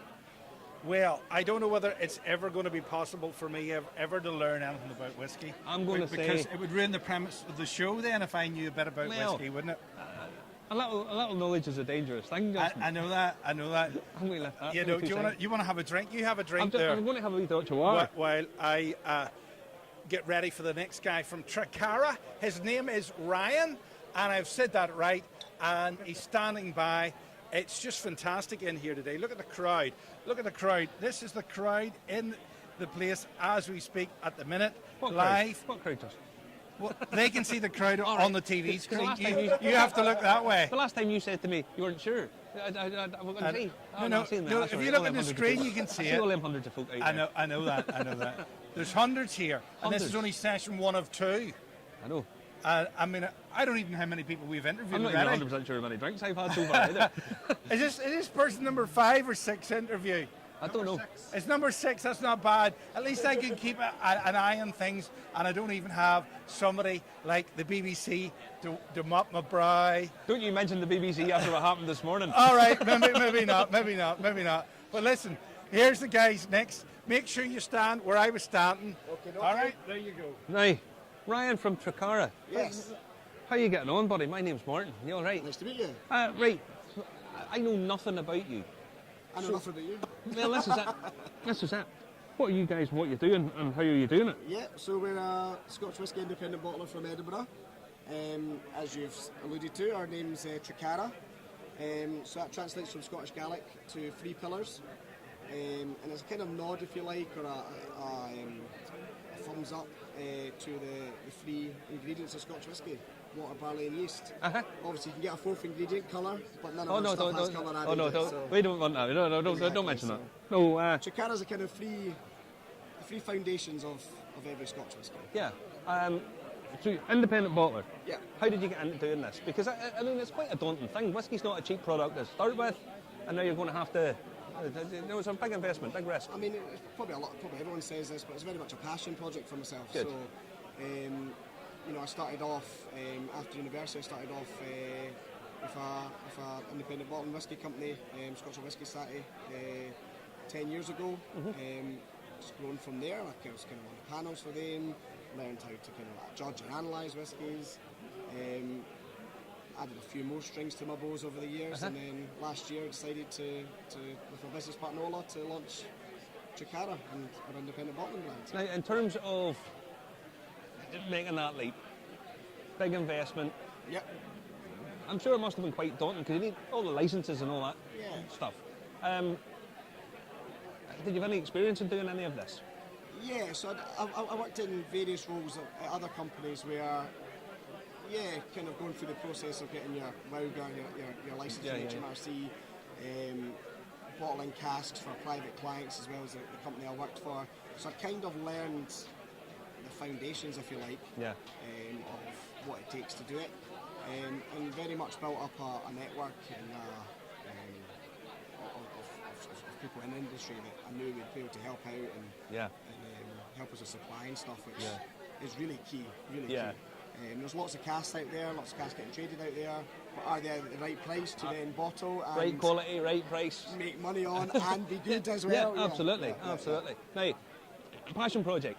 You start off, you have it in your idea, I'm going to do this. Aye. Do you start with something that you personally like, or a style of whiskey, or a distillery that you like, or do you think, I'll get something that I know that'll sell, that'll be okay? How's the process to start with? So no, we've never. So if you go down the route of what everyone wants, you probably think sherry. Everyone wants sherry casks. Yeah. No, our first three whiskies. One was a first fill sherry. One was just a refill hogshead. I've been a having 9-year-old, and another was in a refill sherry, but didn't have too much influence on it. So no, it was very much, does this taste good, in our opinion and our friends' opinion. So part of our kind of brand ethos is we're not the masters of knowledge, we don't know everything.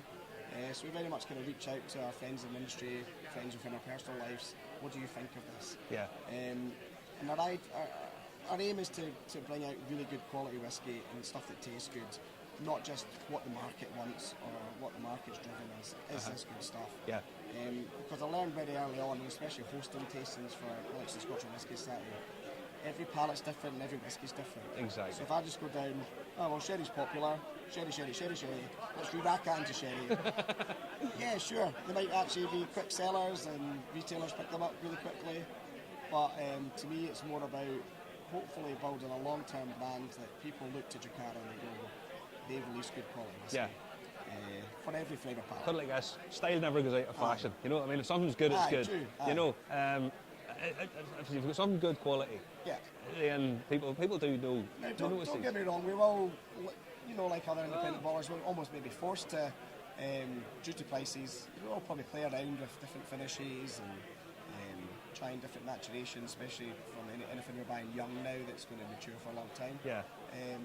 That'll be fun. And you're maturing yourself? Have you got your own maturation? Yeah. So we've got we've bought a few new make casks and everything in between. We've got some casks which are in 16s already, just waiting for it to age that bit longer, so that we're not losing money on it. We're actually making a bit of money on it. Oh no, but like none of this is a charity. You have to remember. People sometimes forget this. It has to, people have to get paid out of all of this. And like the challenges you mentioned, there's that kind of tipping point where some stuff that maybe just wasn't quite right, and so we're going to have to age that a bit longer.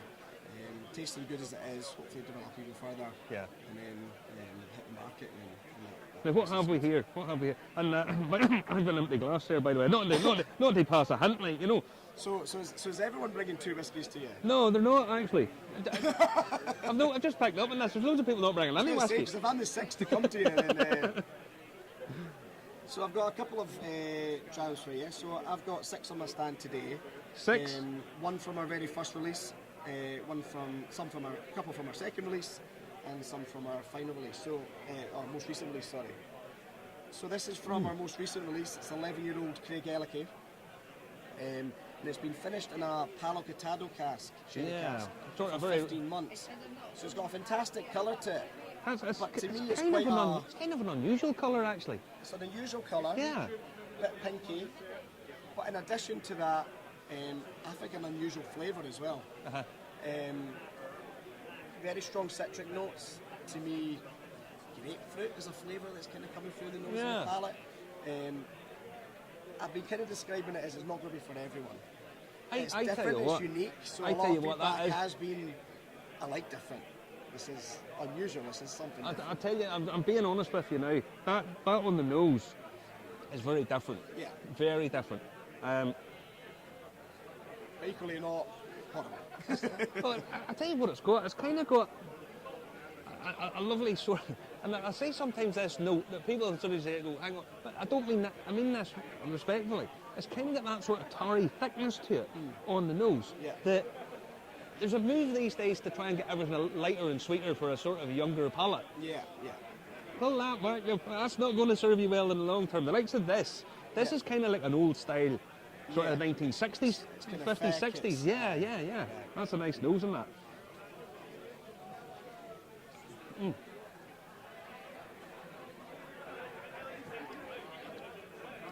Nice mouthfeel. Lovely. That's funny because you're going to have to work with that for a while, Michael, to get that because that's complex. Yes. There's a lot going on. As I said, for some people they might think there's too much going on. It doesn't work. But again, that's where I've probably developed a bit of a thick skin. Not everyone's going to like everything that we release.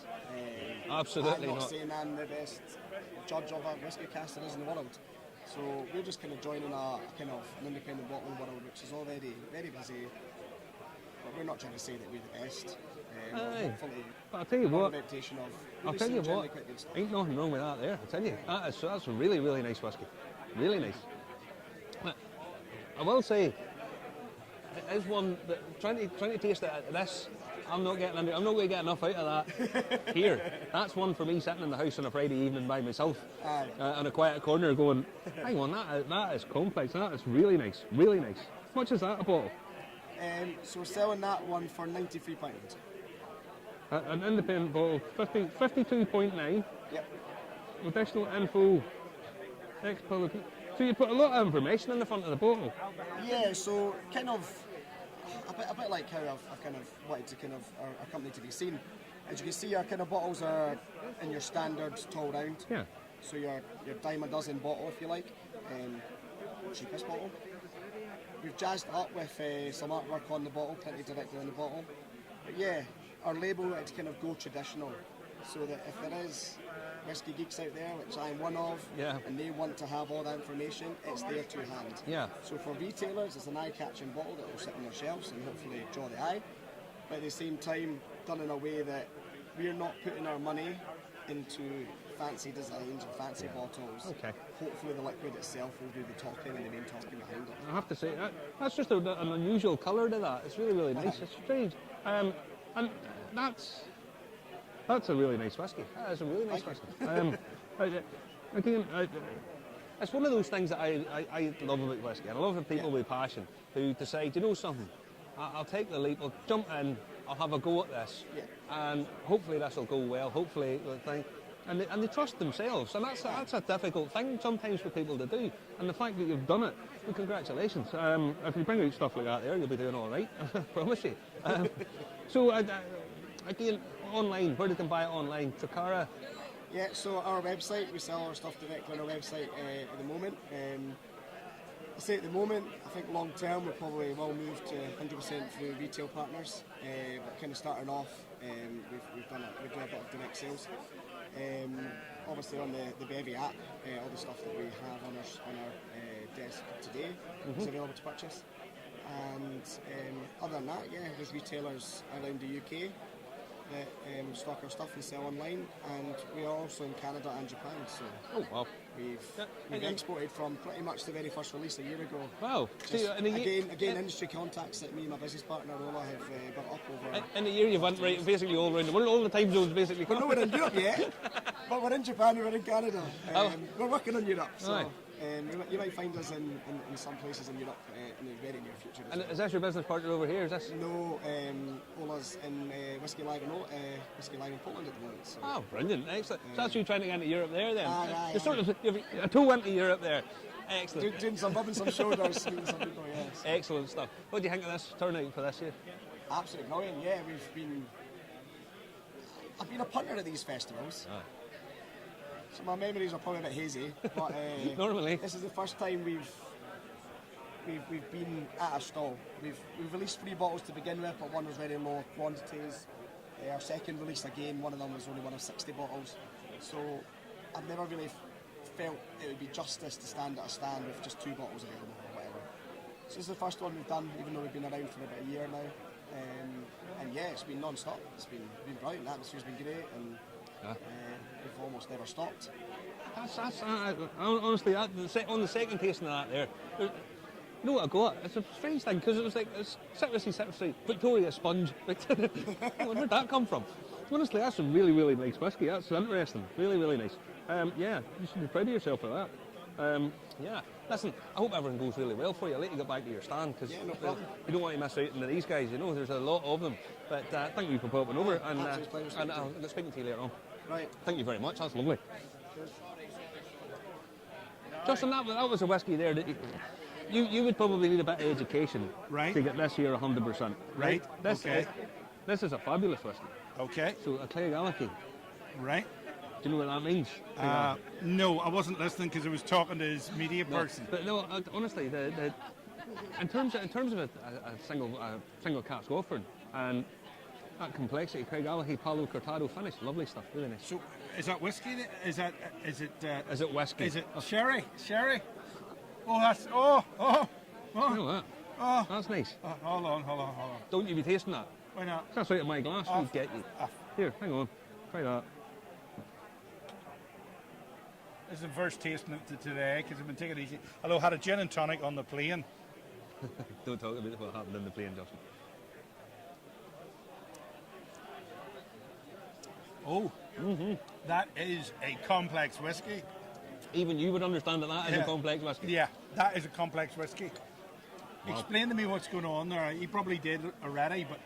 Well, the thing about it is what they've done is they're basically aging that in a very sort of rare-ish type of sherry, a Palo Cortado sherry, which is a different style of sherry. Like is almost its own thing, isn't it? Well, it's to do with the floor, as they talk about in sherry. I'll not bore too many people with that, but it's got that lovely sweetness, but the base notes as well. You know, that sort of tarry note that comes through in that there.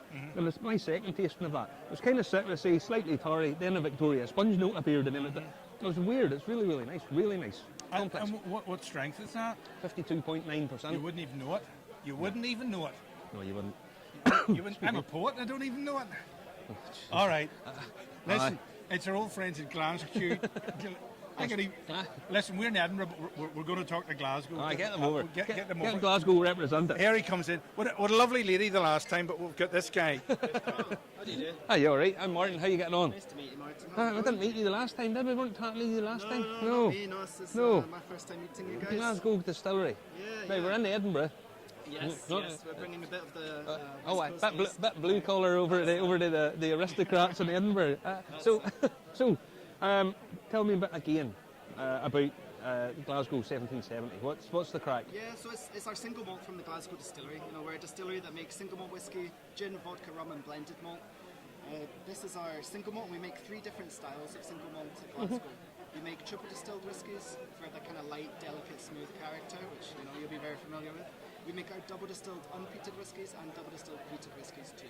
Okay, so cool. by splitting our production here into those 3 separate styles of whiskey making, we have a broad range of flavour in our different whiskies that we make. So we're not just relying on casks for all of our flavour influence, we're actually starting with 3 different base spirits. We like to think of it almost as having 3 different distilleries in the one company. Okay, cool. Making a broad range of flavour.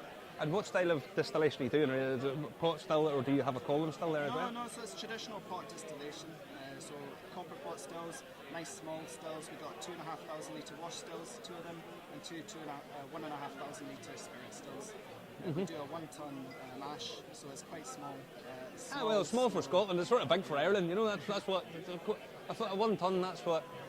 250,000 LPA? Roughly, yeah.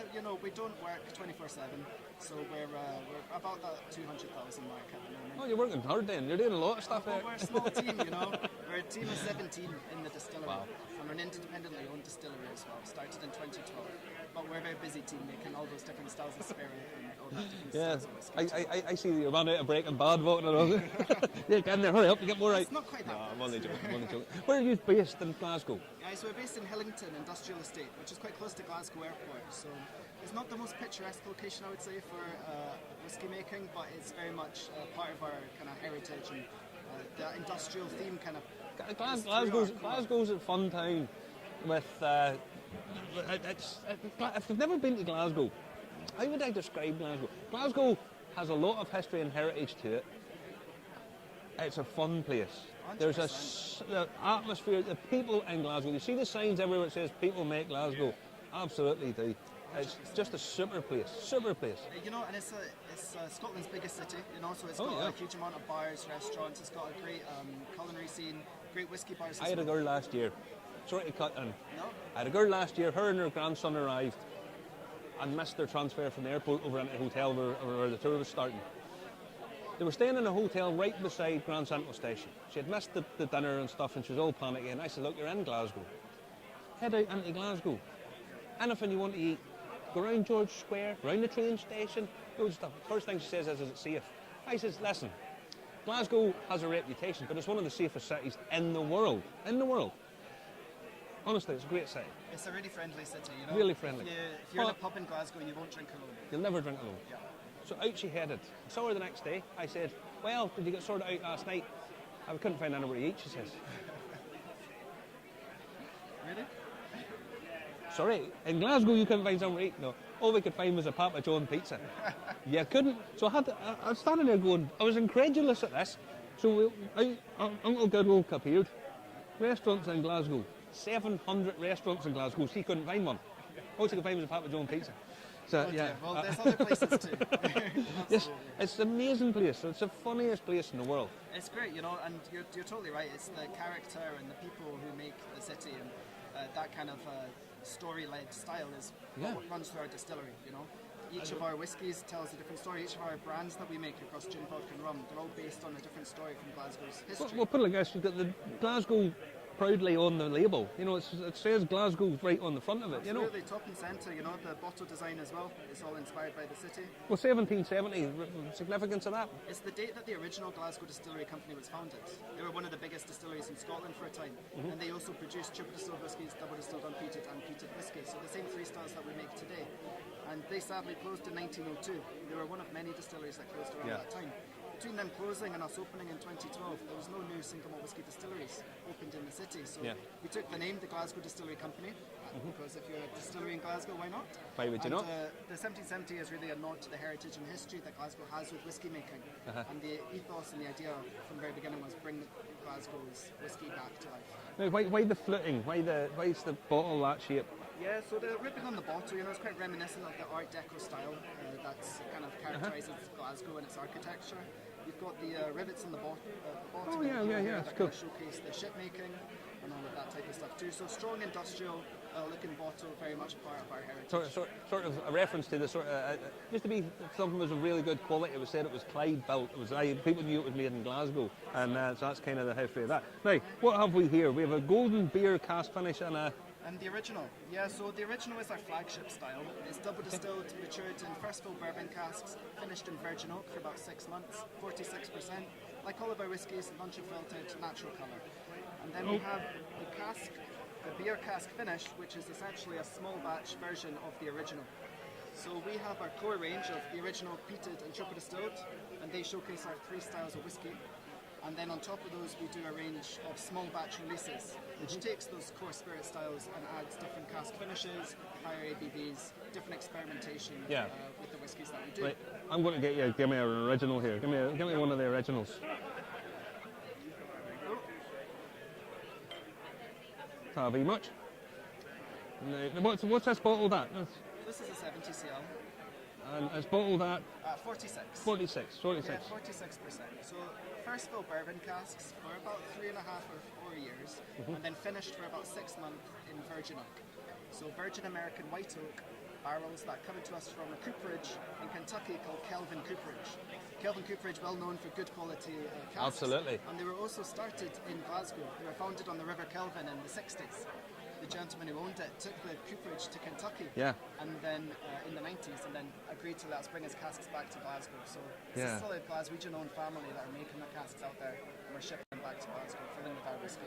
Tell you what, the virgin oak. That virgin oak always gets, for me, like a fresh tobacco. Yep. You know, whenever you open a pouch of tobacco, you get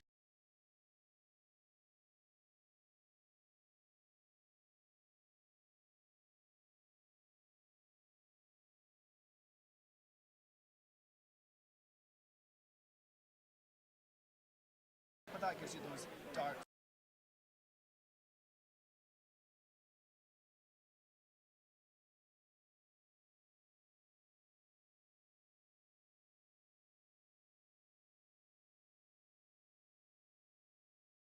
it's lovely. It's really, really Yeah, nice. it's got a lovely kind of mouthfeel to Yeah. it. And this year, the original has picked up a whole host of gold awards in the international whiskey competition. It's been awarded best lowland single malt in Scotland. So we're really, That's really. nice.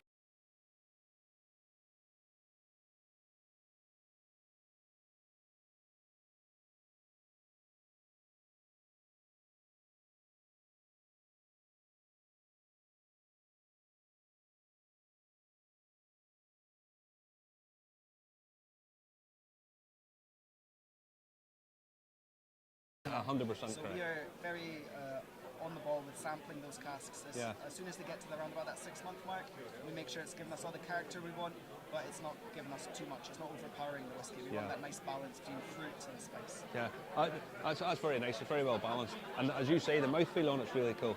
The finish is probably the most interesting bit for me because it just sort of slowly increases in spice and then just nicely drops away. It's that virgin oak, which again a lot of people who don't know virgin oak, as you say, allude to there, you can overdo it real quick. We'll get wood from a forest and we'll just age it and oak straight out. You know, people have that idea. You cannot do that. It just goes green very quick. You know. Yeah, it can be too spicy, too tannic. It can just totally overpower the spirit. And you know, we're a distillery that really prides ourselves on creating a very fruity, lovely new make spirit. So we want to make sure that spirit quality is still allowed to shine through, and the wood doesn't just totally kill it with too much casking. Yeah. No, the mouthfeel is very nice. There's no age statement, but rough idea age. Yeah, so it changes batch to batch. You know, we're a small batch producer. We do at least a few bottlings every year. But this ranges in age from about, let's say, 3.5 to 5 years. It doesn't taste like that. Because that's a wee thing. I was a little bit confused. If someone had turned around and said to me that was maybe 10, you know, it's matured very well. Thank you very much. Yeah, you know, it's that combination of really good quality new make spirit that we're getting off the stills and very active casks that are giving us all the character that we want. And those two things combined, if you're doing both of those things well, you're getting a really good quality whiskey, and you're showing that whiskey doesn't need to be like have an old age statement to be of good quality. See, this is the thing. People love the romance of the age statement. They really do. And it's nice to have, don't get me wrong. But the way it was put to me by one of the small distilleries in Ireland, it's a lot easier to turn a rowing boat than it is to turn a Titanic. So the smaller guys are doing lots of really good quality stuff on a much smaller scale than the likes of the Diageos or something like that. But what they're doing is a lot more interesting, a lot more complex. Yeah, you know, it's also, there's a lot more pressure to make sure that it's very good quality, because if you're releasing it at a younger age, you need to make sure that the spirit you're actually taking off the still is really good, really fruity, it's not harsh, and so that also the quality of the wood that you're filling. Yeah. So for example, what you're trying just now, those are all first fill bourbon casks, and then on top of that is the finish in the virgin oak. So two very active casks, and also two quite expensive types of casks as well. Yeah. But the quality is there at the end of the day, and that's exactly what we focus on. Always, whenever you're doing something about quality, always does it develop in the glass? That's a key part as well. And now at the start of that there, I'm getting that sort of sweet candy note at the very start now. And the pepperiness is sort of fade it a little bit. So it's not just as peppery now. But yeah, which is this a bottle? So this, the original, it's roughly about £49 a bottle. So £49. 70 cl. Where can we get the hold of it? So you can, it's available at all online specialist retailers. In the UK, if you're looking to buy a bottle, it's all kind of whiskey retailers. You can pretty much do. Yeah, so it's easy. Of course, GlasgowDistillery.com, our website, it's the best place to buy it. Best place to buy is always direct from the distillery, because they'll do the shipping and all of that, buy it and they get more money. Let's be honest. And keep saying it, none of this is a charity. It's all about paying the bills. That's true. But the original is widely available. The small batch stuff, especially this one, this is a distillery exclusive, so you can only buy this one on our website. And can you visit the distillery? You can come and pay a visit to the distillery? Unfortunately, we don't have a visitor centre at the moment because of our location and the size of the site. We're very much focused on production and making the best quality whisky we can. But there are plans in the future to expand the site, hopefully open up to tourists soon, because there's a lot of demand to visit. You know, every day we're fielding calls of people wanting to come, and we'd love to host people. And Glasgow's an amazing place. But in terms of a touristy place, there's not that many places to go and visit. There's a few, but certainly nothing compared to Edinburgh. And it would be nice to have another place to go and see, certainly in Edinburgh. Yeah, of course. Well, like I say, we'd love to welcome visitors. Just it's not feasible at the moment. And, you know, when you're also a newer distillery, building a distillery, you have to. Where do you put your money? Do you focus it into the production? Absolutely. Do you focus it into the tourist side? And for us, it was very much so as well. Spend the money on the casks, on the spirit, on the staff. Make a great whiskey. The whole tour side, it'll come over time. You know, whiskey's a long-term game. Exactly. You have to look down the path, and whenever you start cutting back in quality, it's never going to. It always leads to always. We don't have an endless pot of money, and all the money we have goes into the first fill cask, the virgin oak casks, making good quality spirits. No, that's really nice. Really nice. Yeah, it's really nice. But I've got caught up with you again. Listen, pleasure talking to you. You too. And go and enjoy the rest of the day. Thank you very much. Very much looking forward it's good to turnout, isn't it? It's great. It's a fantastic festival. Lots of positive feedback so far, and the place is buzzing. Yeah, and location-wise, it's superb. I know. So I have a long day ahead of me. All right, thank you very much. I'll speak to you later on. Yeah, pleasure talking to you. Well, what's up? We're going from one whiskey to the original inventors of whiskey. Don't they say that perfume was originally distilled? So we've got Rachel from Fragrant Drops coming in now, Marty. Fragrant Drops now. Fragrant Drops. Did I have to drink perfume? Is that what? No, you don't have to drink perfume. First time, like. I thought they were sweets, but it's not. They're not. They're Fragrant Drops. Look at that there. Lovely. Come on in. Come on in. Sorry, what's your name again? Sorry. Rachel. Come on in. Come on in, Rachel. How are you? I'm good. How are you? Yeah, come on in this way before Justin shoves you. He's been shoving people all day. Rachel. I know. I know. It's marvellous. You're in a good corner. See, sun always shines on us, you see. But I'm from Northern Ireland. Every sun always shines on us. Right. That sounds like a perfume. What is this? It is whiskey. It's it's an apothecary bottle, and so people do get a little bit confused by it, especially the name as well. But we have Fragrant Drops. I think that you spoke to my business partner George at Clackmannanshire. Probably Same did. organisers. Brilliant. Ooh. Justin still shoving, God. shoving. Hello. Close enough. This is not good. Hello. Hiya. Hi. No, ma'am. So yeah, we're relatively new to the scene, I'm independent half bottler. cotton ready. Don't worry, Rachel. I'm half cotton ready. One last drink. One of us. Come on. I need a drink too. Give me a drink. Look at this here. This is my first drink. Well, if this is your first drink of the day, Oh, you're look in for something special. You're going to have a dram as well, are you? Does the Pope's horse look south? Let's go for this. So what you've got here is... Rachel, you can come back, love. I like your... this is a 25-year-old Baldler. So it's a bit of a special Wow. one. Woo! Wow. And it's quite rare for an independent bottler to bottle something so prestigious as Yeah. an older Baldler. It's rare that they'll let go of that kind of delicious spirit, and very rare that it isn't full of sherry. This is just a refill bourbon. So Yeah. it's a bit of a special one. Yeah, this is only 150 bottles, fully matured, refill bourbon. I'm going to give myself a little drop. Rachel, as you've well. earned it. You have earned it. I think I have. Absolutely. In this very glamorous drinking Obviously, equipment. yes. Keep it glam. We're in Edinburgh, not in Glasgow, Rachel, right? Don't cast aspersions on the good people of Glasgow, because they're lovely people, but they're also quite violent when they want to be. They like pints of that green drink. Is it called Venom or something? Oh, there's Is it slightly classier? Cheers, lunch. Cincha. I mean, that's just heaven, isn't it? That's it's pure. It's like. Oh, that's just a lovely. You know what that is? That's just a drops. lovely. That's exactly what I was going to say. Beautiful. Beautiful sort of pear drop all the way through. Yeah. A couple of the other ones we've tried earlier on. that are a bit up and down, you know, and nice for it because that's the style that they're aiming for. That's just, It's gorgeous. I love it. that's just a lovely, just I'll sit and straight through. I'll sit and drink that at home. What's the phrase? Don't get high up your own supply. We don't adhere to that bollocks. But yeah, as I was saying, we're relatively new to the scene, independent bottler. We're based here in Edinburgh and Leith. And There's a lot happening over in Leith. There's a lot of people based over there. That's why. it's a good part of the world. Oh, it is. It's And the tram link now is The tram dead link, handy. We've just got a brand new distillery that's just opened its doors this week. There's a lot going on. Yeah. There's a great community there. Full Yeah. of people that have been there all their lives, and then new people that are coming in. Great mix of restaurants, eateries, great specialist It's a bars. lovely place. Really, Oh, it's really nice. fantastic, and we love being there. And yeah, we don't have our own warehouse. We've just changed our bottler to Dalgetty Bay. So Lady the Glen, we do it with Greco, and we were doing it with Martin Armstrong, Whiskey Broker. One day we'll have our own warehouse, and we can, you know, Aspire to having a warehouse. Oh, aye. There's just me and my partner. So you know. I need octopus arms, I need more people, I need a clone of me, like ×3. Well, what was the percent? Now, I've been asking everybody this because I've had such a diverse range of things. What's your background? Have you a whiskey background or? Myself, no. So my background is more in engineering and architecture. Okay, right. So more kind of project work, whipping people into shape, do you know what I mean? I sound like a dominatrix, don't I? Hang on. It's We've uncovered something here.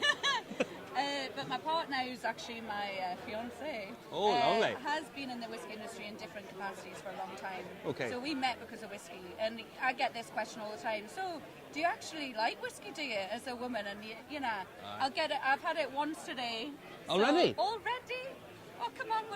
There's a couple of hours drinking in already. Put it like this. There's nothing annoys me more in life, right, than the macho whiskey prick. And there's of which there are many. There are.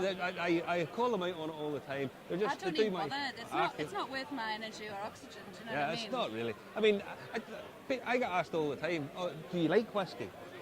Well, I don't know if I'm doing this, but then it's kind of. You get asked that. Hi. I'm surprised. Oh, it's no. usually reserved for the fairer sex. Oh no.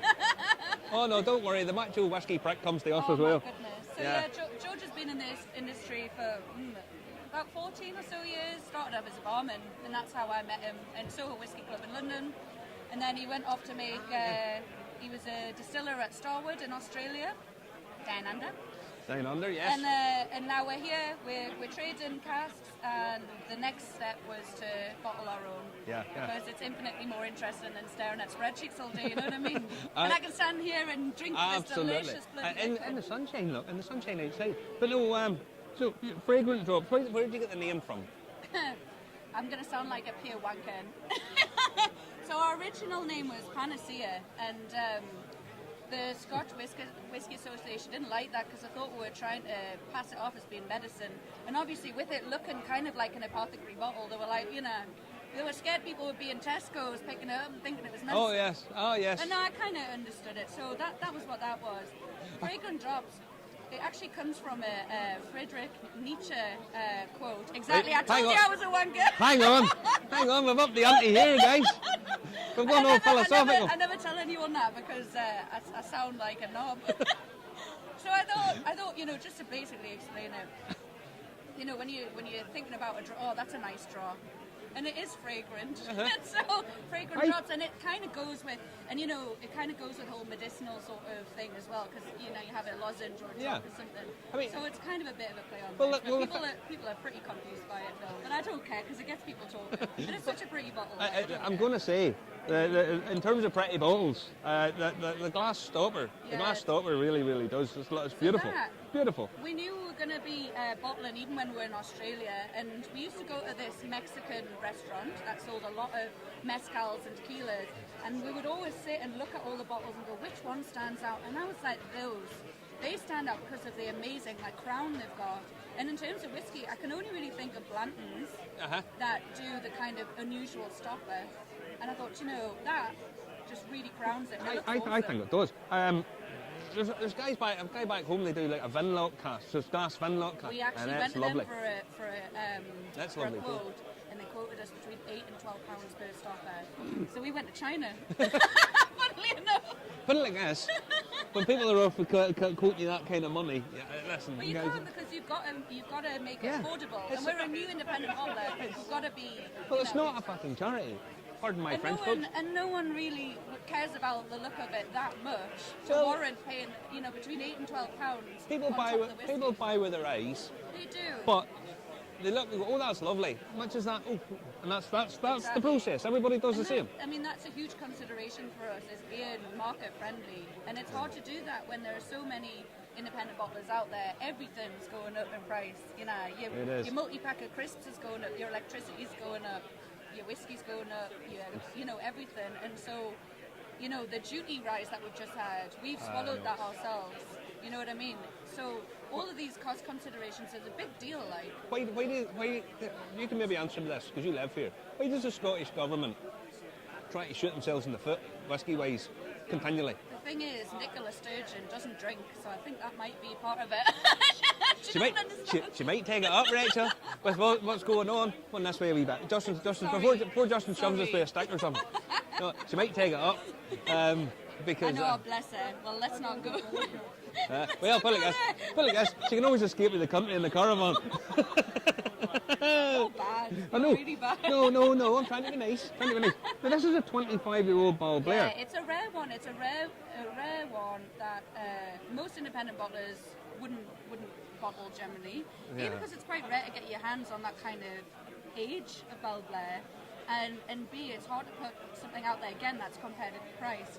Now, distillery bottlings of Ball Blair of that age are £400 up. That's £225 to £240 depending on the retailer. Today here it's £200. What a bargain! What a bargain! So you can buy a 25-year-old Ball Blair, 150 bottles, and you can buy it on the Bevy app for £200. Yeah. Not bad, is it? I would thoroughly recommend people buying this. If you want a really, really good quality whiskey for a very affordable price, very reasonable price. I mean, come on, that's Come on, delicious. that is lovely. That is delicious. That's That is my very first one today, and I don't think it's going to get any better than that. It's to be about my honest. seventh already. And Very good. I've another full session to go. But Shit. no, I have stamina. Listen, I've built myself up from the ground. Hey, I'm from Newcastle, I understand. I'm a professional. I was going to say, your I don't accent. sound Scottish. Your accent's sort of bordering on Scottish, and that's why you're. I know, it's funny, I've lived everywhere and my accent hasn't wavered until I've moved here. And we've got quite a few crossover words. We're all part of the same stock. We are, really. And We're never most that people far hate away. the English, but I seem to get a free pass for some reason. No, because listen. I'm Newcastle. The thing that gets me is that people say, oh, don't like this one, don't like that one, right? But the problem is, England makes up by far and away the biggest bulk of people on these islands. And the thing is, if you get 100 people and 80 of them are for one place, out of that 80, 10% of them is going to be arseholes. And that's who everybody's going to focus on. Yeah, I know. You know, and no one focuses on the good. No, But this they're is super good. just from experience. I'm just trying to be a little bit self-deprecating. Because we haven't in history covered ourselves in glory. There's no nation in the world that can ever say they have. But as I say, honest to God, the turnout out here has been superb.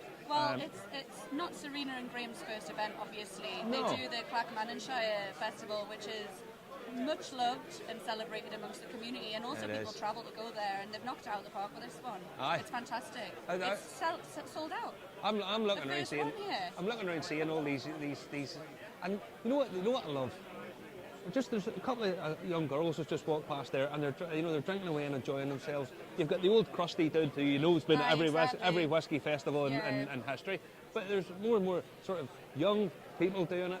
Lots more ladies floating about, Which and is it's class. nice, you know. It's so nice to see. It's the way things should be. It you is know. the way, and it's a better representation of the modern whiskey drinker. Absolutely, Rachel. Do you know what I mean? Honestly, It really is.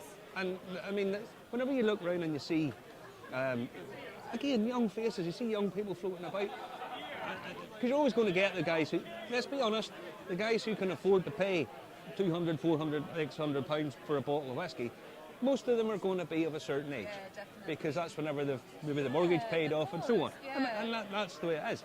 But whenever you see young people come in and taking an interest, coming up, and some of them are very knowledgeable. Exactly, and this kind of event is a chance for them to try before they buy as well. Absolutely. Because that kind of hard-earned cash that, as you say, might not have as much a disposable income as people later on in their career, or indeed the retired chaps. I mean, But this kind of event is such a good idea for them to discover new brands, discover flavour profiles that they might not have other had access to. And again, look, there's some guys who are going to come over and they're going to try a 25-year-old Ball Blair. Now, the ticket price for this, I can't even remember, is it £40 or £45, whatever it was? I think it was it about 35, 40? Something in that region. In that ballpark. They're going to come in here and they're going to get a taste of something of really good quality stuff, right? Now, they might not be able to afford to buy the bottle. But they'll think to themselves, they'll turn around and they'll think to themselves, hang on, that was really nice. Yeah. That's something that I really want to get to. And that kind of thing, it sticks with you. You know, I remember whenever I first was sort of pawing around whiskey and trying to figure out what I liked and what I didn't like and how that worked and how such and such. And getting a taste of something really good. Yeah. And you were like, now I kind of get it. Yeah. Why is a £200 bottle much better than something at £30? And having that and knowing about that is something that gets us valuable. Exactly, something like this is really important, and also your local pub as well. And there's a lot that I know in Edinburgh that offer things like they do cost price drams. So they'll buy something like ours, for example. Like I know that Ensign Newt have done that before, where they bought our bottle at trade price, obviously, but then they charge the customer what they paid for it. Yeah. And that just gets people in, and it gives people, the opportunity to try something that they wouldn't have otherwise been able to afford to buy. Well, in terms of quality, I'm just out a sip of that there, and it's just a lovely butterscotch note just in there. It's delicious, and it opens up as well. Yeah, just that lovely butterscotch note just appeared in there. That was really nice. Oh man, really nice. I feel proud to have bottled this. I was going to say something there, and I can't forget what it was. Which there you go. I've had a few drinks, but I'm not that bad, yeah. But no, that bottle stopper is just, it really does just crown that off. It's lovely, it's gorgeous. It's the bottle design is pretty simple. We wanted it to kind of look classic, kind of old world sort of. That it wouldn't be, the old kind of branding that you see on like old matchboxes and stuff. Yeah. So when I was in London, I used to work at the Royal Academy of Arts, which sounds very posh. I know it sounds very posh, but I wasn't doing a very glamorous job. I was in the buildings and estates department. But you're making sure the building falls down rather than actually designing it. So everyone that works in that art gallery, be the cleaners, behind the shop counter, they're all artists themselves, and the building manager for one of the buildings that owned is actually the artist of all of our bottle labels, which is cool. Yeah. And I find that a lot with independent bottlers, it's a community.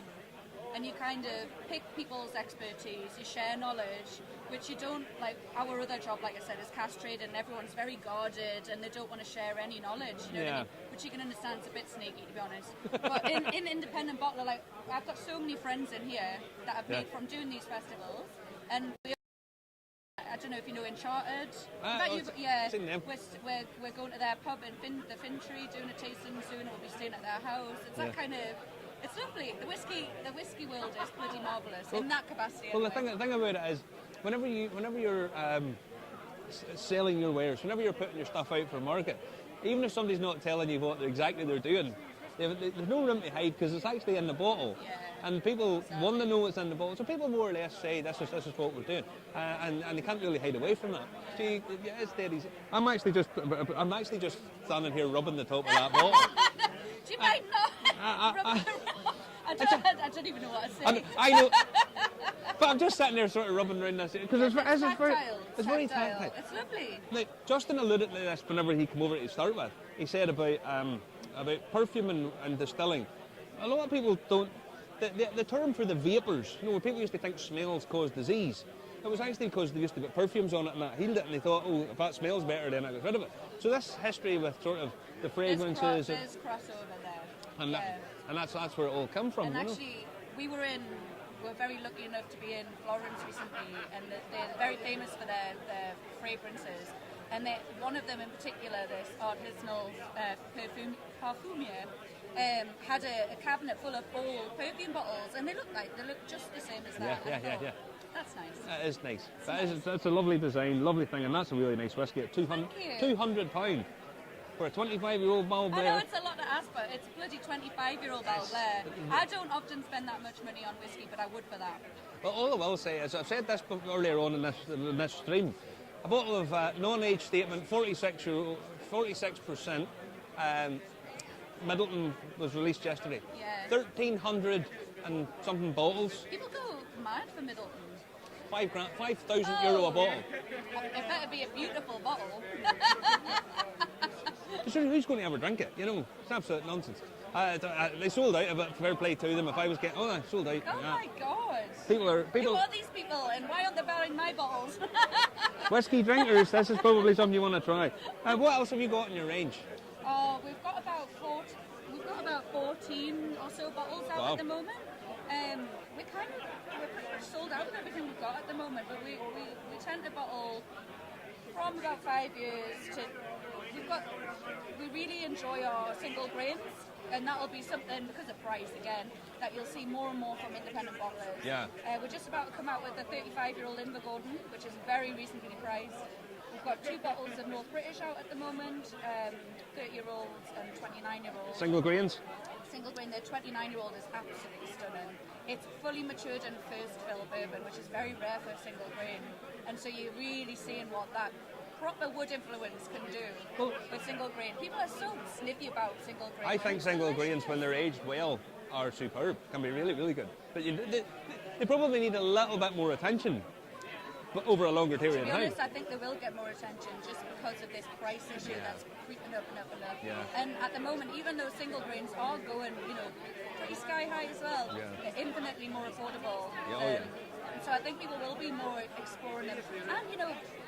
And taboos and whiskey myths are kind of getting smashed away at the moment. The indie bottlers are certainly doing that. Exactly. And so I think more and more people, as soon as they taste the single grain, they'll realise actually, whoa, maybe it isn't as complex as single malt, but it's certainly not its poorer cousin. Yeah, that should be something to be well proud of, stand over. I'm going to let you go because I keep rubbing the knob at the top of that. Please stop rubbing the knob. Nice to chat to you. Listen, speak to you later on, Rachel. But again, that's £200 for a 25-year-old Ball Blair indie bottle. Only 150 bottles. That is a bargain, like that is a bargain. Which is running back down to your thing. But Justin's wee hand comes in, wee grubby hand comes in and takes away. You want to go for a break, Marty? Do you? I'm all right. You're all right. Have you anybody lined up? Well, we'll have something coming, but I'm going to go down here because I want to tell people something. I want to ask you a question. Come with me so as we can hear. So. Come with me. Right, can we come down here? So, we will go down here. Where are we going? Down here, just amongst the melee of the crowd. And look up there at that one. How you doing?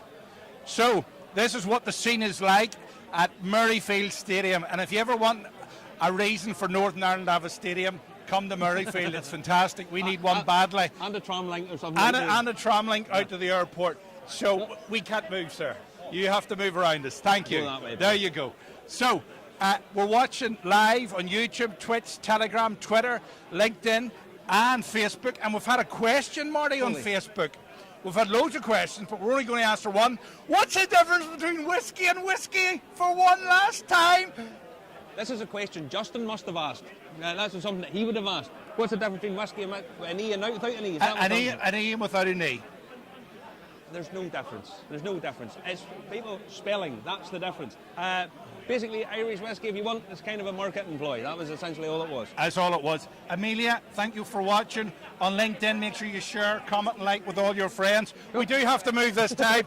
You're live on the internet. Hello. There you go. Hold on, you want to talk to us? No. All right. Cheers. Right, there we go. Right, back to the corner because it's too busy here and people don't know what we're doing whenever we're standing there. They think we're crazies. There you go. We're back in the room, Marty. We're back in the room. Now, Glenwinnis are coming up to talk to us. It's a community-owned distillery, but she's waiting for somebody to cover her because she's on her own. Ryan has probably been trapped down the bottom because the crack is mighty here today, isn't it? It really is. It's good. It really is. Loads of stuff.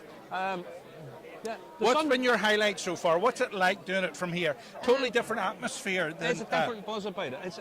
If I'm honest, whenever you're in Alloa, down at the one that Graham and Serena do, a little bit smaller, more family feel. This has got a nice family feel because there's some familiar faces. Yeah. But what I would say is, it's a bigger event. There's a sort of maybe a slightly more cosmopolitan feel. A bit more cosmopolitan. I think it's because of location. There's guys walking about here who I've recognised from other bits and pieces that I've seen, and they're doing probably a little bit more, if I'm honest, a little bit more of an informed people are about the place, because you have, well, you're in Edinburgh, and there's plenty of people around here. There's lots of nice bars over here. There is. And you recommended one to me, the Kaleidoscope Bar, didn't you? Kaleidoscope Bar, Scotch Malt Whisky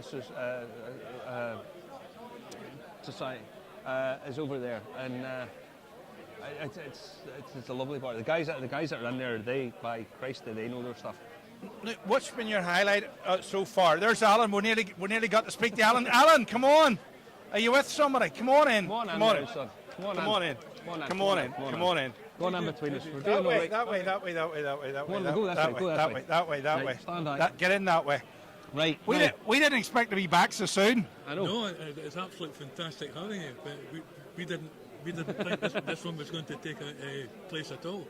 Aye. And when we got the chance to hold it here, absolutely brilliant. No, I mean, the people that are right. I'm just saying to Justin, there's a slightly different vibe to this one than there is in Clacks, because the people around here, because you're in Edinburgh, it's the people around here, you've got a bit more, probably some people a bit more informed as an average than you would have had in Alabama.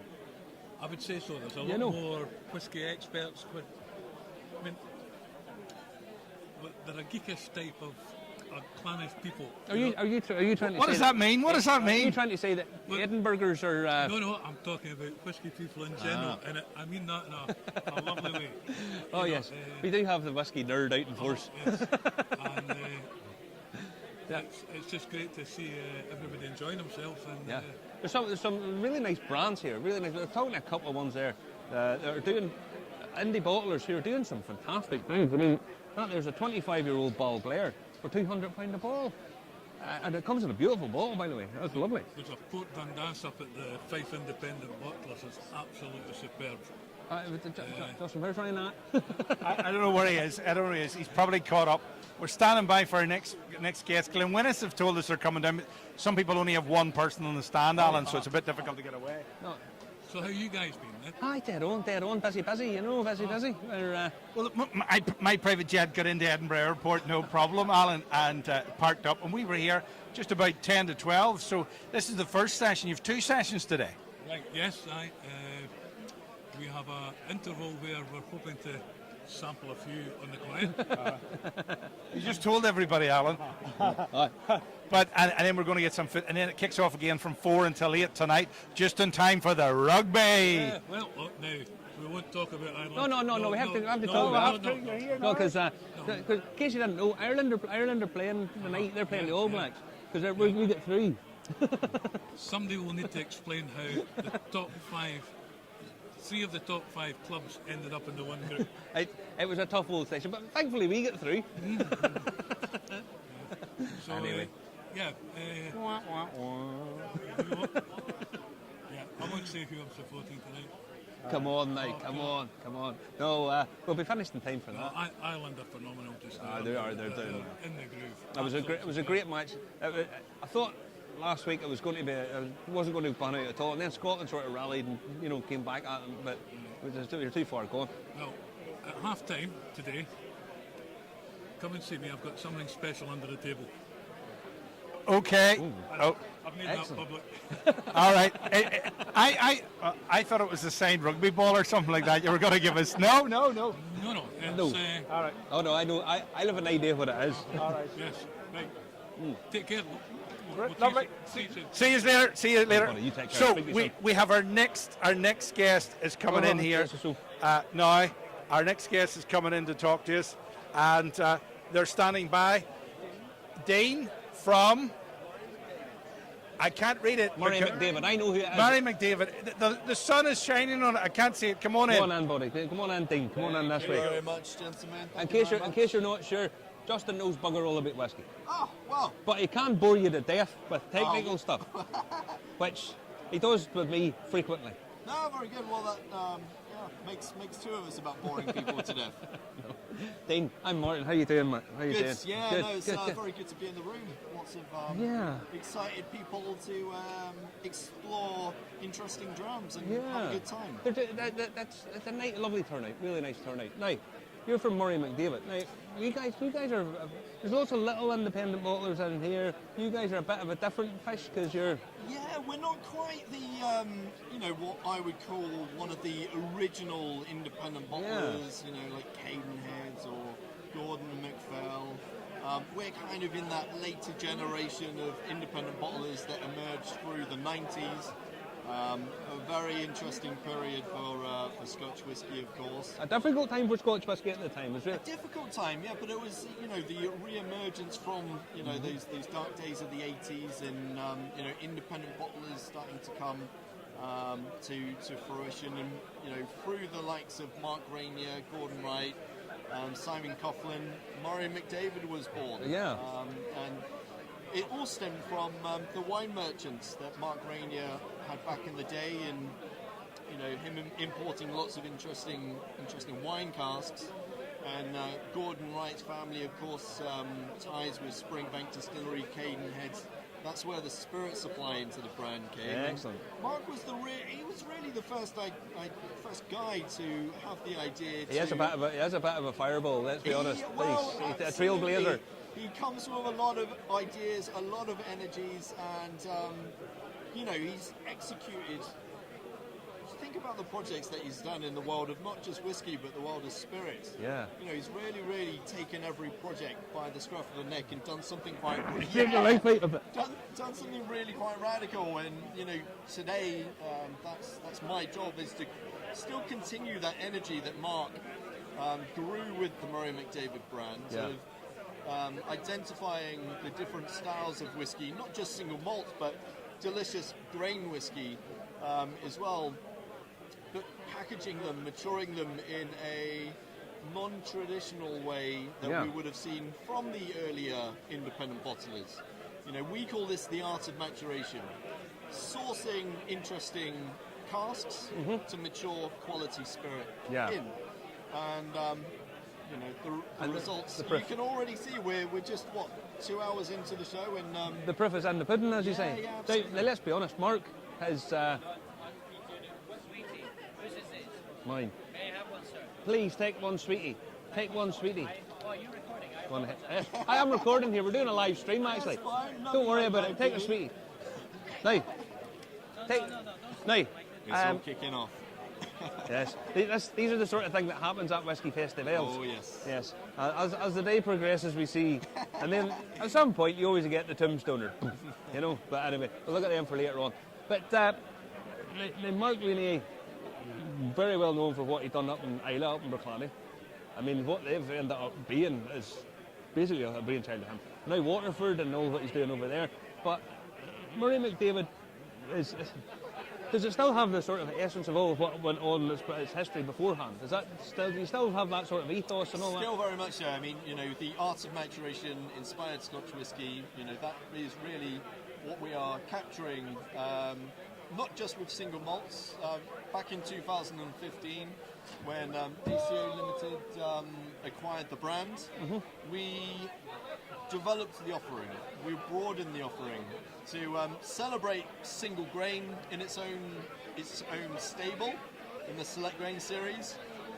We introduced blended malts in the Vatting series and the crafted blend in the blended Scotch sector. And of course we have the Mystery Malt series, where we're packaging those single malts where we can't divulge who they're from. Exactly. So we have a little bit of fun there, but most importantly, from my point of view, is flavour. And you ask about the origins of Murray McDavid. Are we still applying those to what we're doing? Of course we are. I mean, that is the bread and butter of Murray McDavid and what we're doing. I mean, you'll see on our labels within our core ranges that we're almost celebrating the provenance of the cask as much as we do the provenance of the spirit itself. Because, we spend a lot of time, a lot of investment in securing quality casks from wine spirit producers who are actually using these casks to mature the liquids that they are making and then selling, and which are being celebrated, not just cast at a seasoned or whatever. So that's how we still tell the story of the art of maturation, is very much. I mean, I have the single grain 11-year-old Girvan in front of me here, which, if you know anything about independent bottlers, you'll know there'll be a swathe of Girvans out there, but typically they're going to be 20, 25 year plus. See, this is always the thing with single grain whiskies. Single grain whiskies nearly always 20-year plus. You're heading. And they're delicious. Absolutely. I be honest with you, I got an absolutely fabulous bottle out of a large independent bottler. It was like £100 for a 27-year-old. It was super whiskey. Now this is only 11.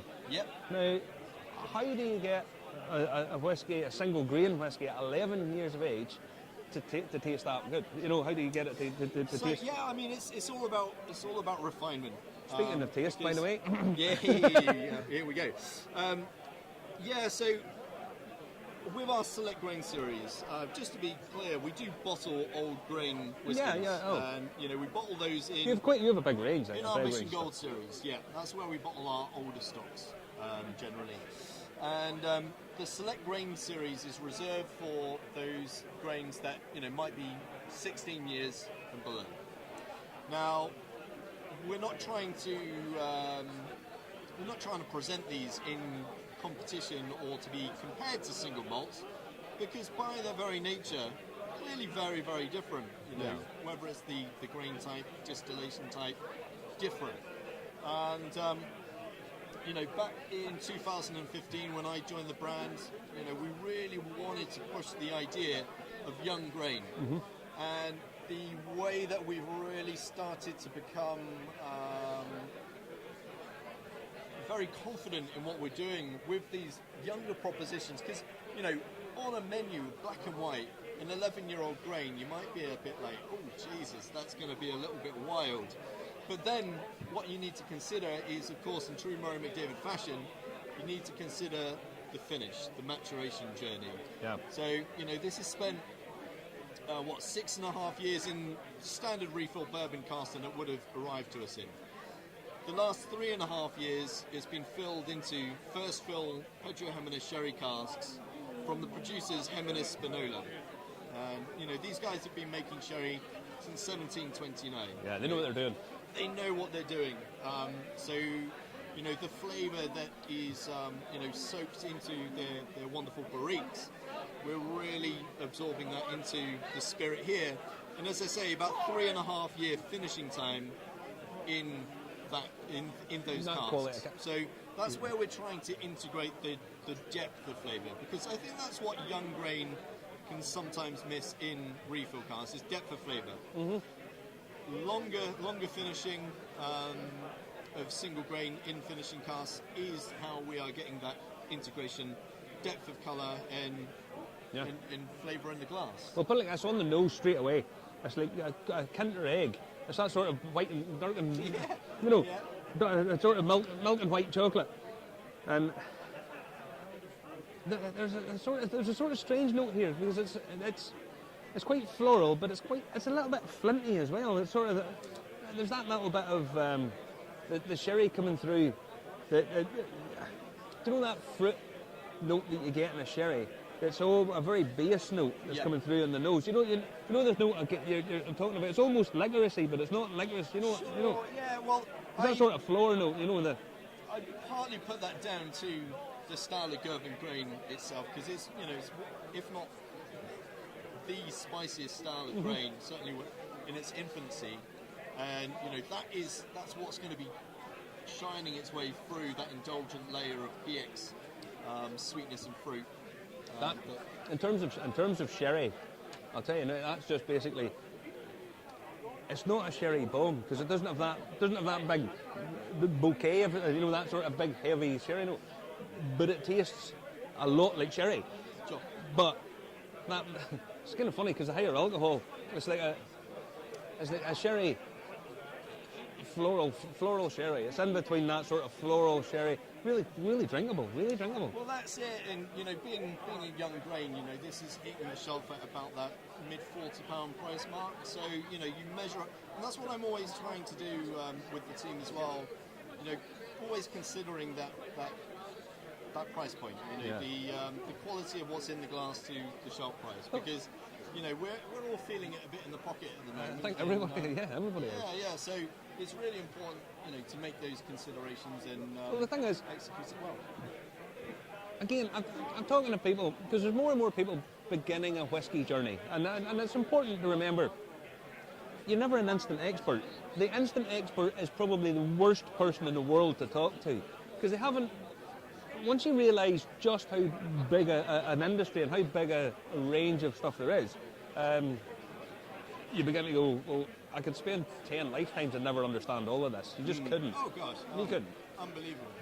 And so, getting someone who understands it at £40-45 a bottle, roughly, for something that you've got traceability on, you can turn around and say, that's what that is. They've told me that, they've stood up, they've independently, someone has taken the care and the time to pick that out and say, that's the one that we want. Again, if you're only starting out in this kind of stuff, or you're a little bit down the line and you want to try something a little bit different, the likes of that there's a superb doorway to go through, you know. Yeah, well that's it, and you know, I'm never too shameless to say that with our select grains, I do try and use these as a bit of a gateway whiskey for those who are more accustomed to, you know, drinking the likes of a bourbon or a rum. You know, things in the UK that are typically a little less complex, a little easier going than, you know, a heavy pot still malt. Yeah. And yeah, it's certainly over the summer as well. You know, thinking about when is kind of the nice time. nice red currenty note at the very start of that sort of. You know. Yeah, that's a kind of core note of the Spinola. Yeah. That's for sure.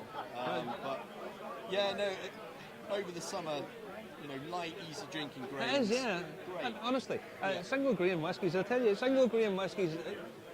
As someone just mentioned earlier on, the price point of spirit, to get stuff a little bit more affordable, you're getting, you know, single grains are starting to come in a bit more for people to go, well, we'll try that because the malt is just going, it's just skyrocketing. I mean, it's getting really, really, really pricey to do some stuff. It is.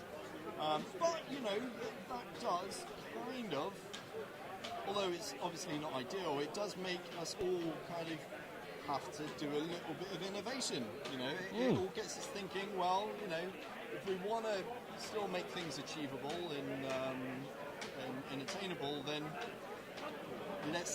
you have to do stuff. You have to think about it. Thinking, you know, I've not actually got a bottle over with me today, but just a year ago now we launched our first step into the world of non-age statement whiskies, which for an independent bottler, quite a radical thing to do.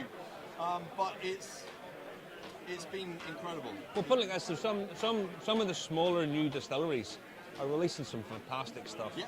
Straight off the cuff, and I mean, good credit to them. The stuff that they're producing. I had one earlier on there that in some regards tasted like an old 1950s type style of whiskey. You know, it's that kind of sort of depth. It was just a really, really nice whiskey. You know, but at this kind of thing, you taste so many things during the day. It's like, but yeah, again, I keep saying to people the turnout here is fantastic, isn't it? Superb.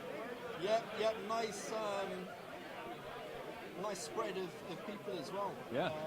You know, lots of familiar faces. You know, I've been working with Murray McDavid for nearly 10 years now, and there's some people in the room who I've known literally for those 10 years, just through whiskey festivals.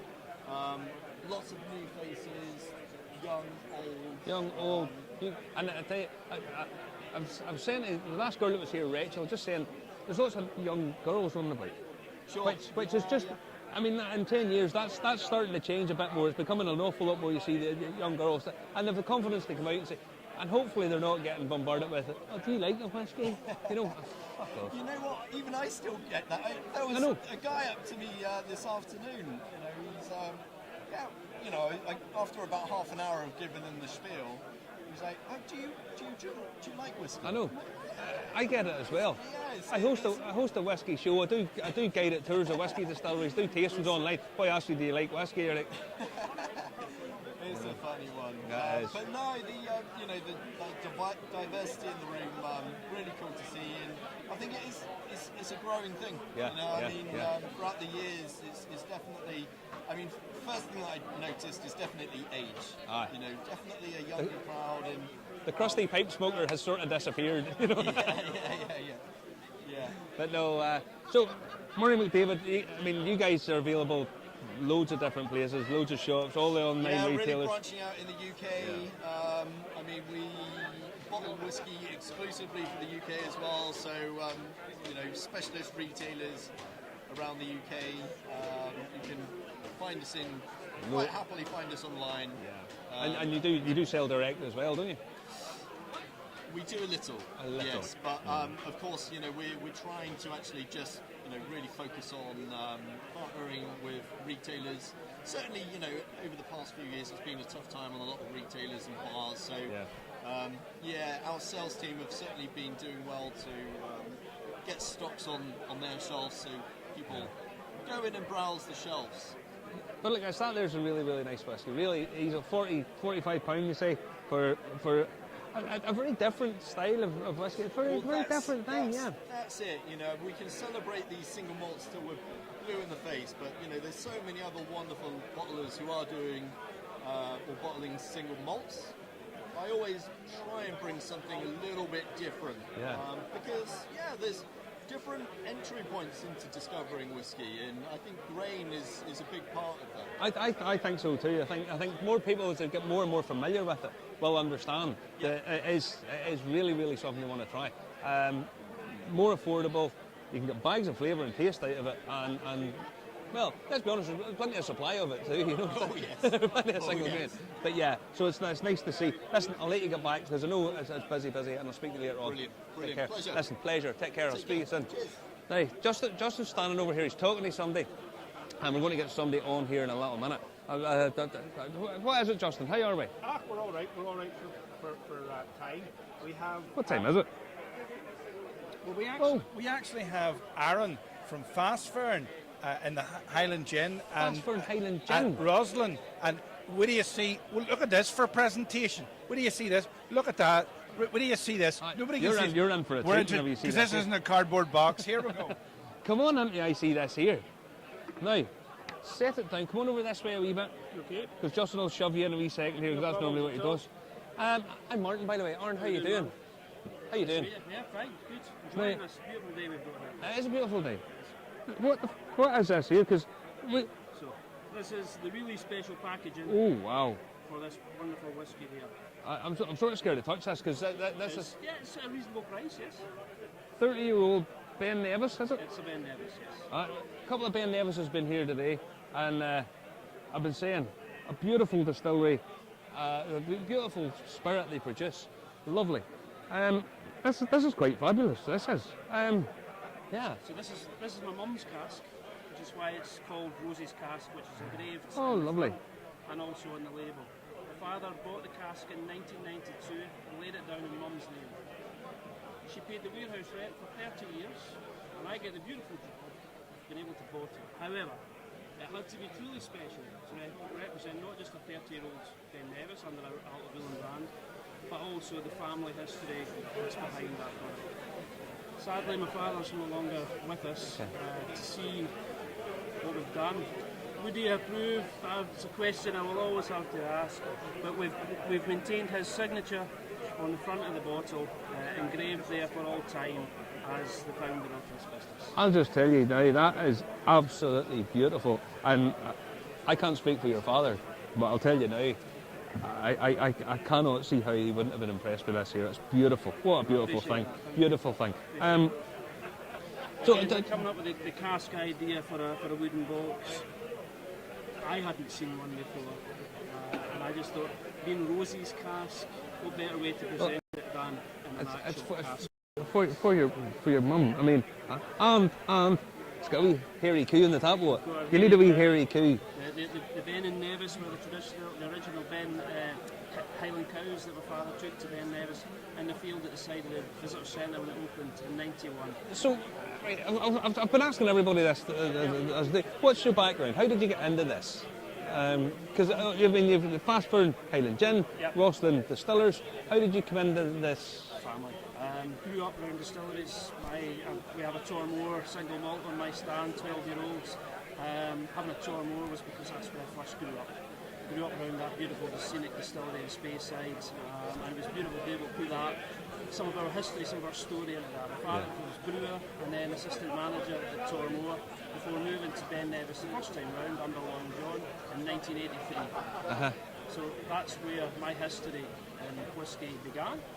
When I left university, I was in the logistics industry for 20 plus years. So I'm a latecomer myself, although grew up in the industry. I grew up around distilleries, with my father being in the industry. My mum joined him at the distillery Ben Nevis. She went into help. 26 years later, she was the longest temp I've ever known. She was able to retire. So that family heritage, our name Roslyn is a combination of Rosie and Colin. So we're not Roslyn Edinburgh, we're Rosie and Colin, and that's the history behind what we're doing. So there's a story. There is a story. So they worked in Ben Nevis. The Ben Nevis distillery. I say this all the time to people. Ben Nevis distillery is not the trendy distillery. It's not a trendy distillery. Never the trendy distillery.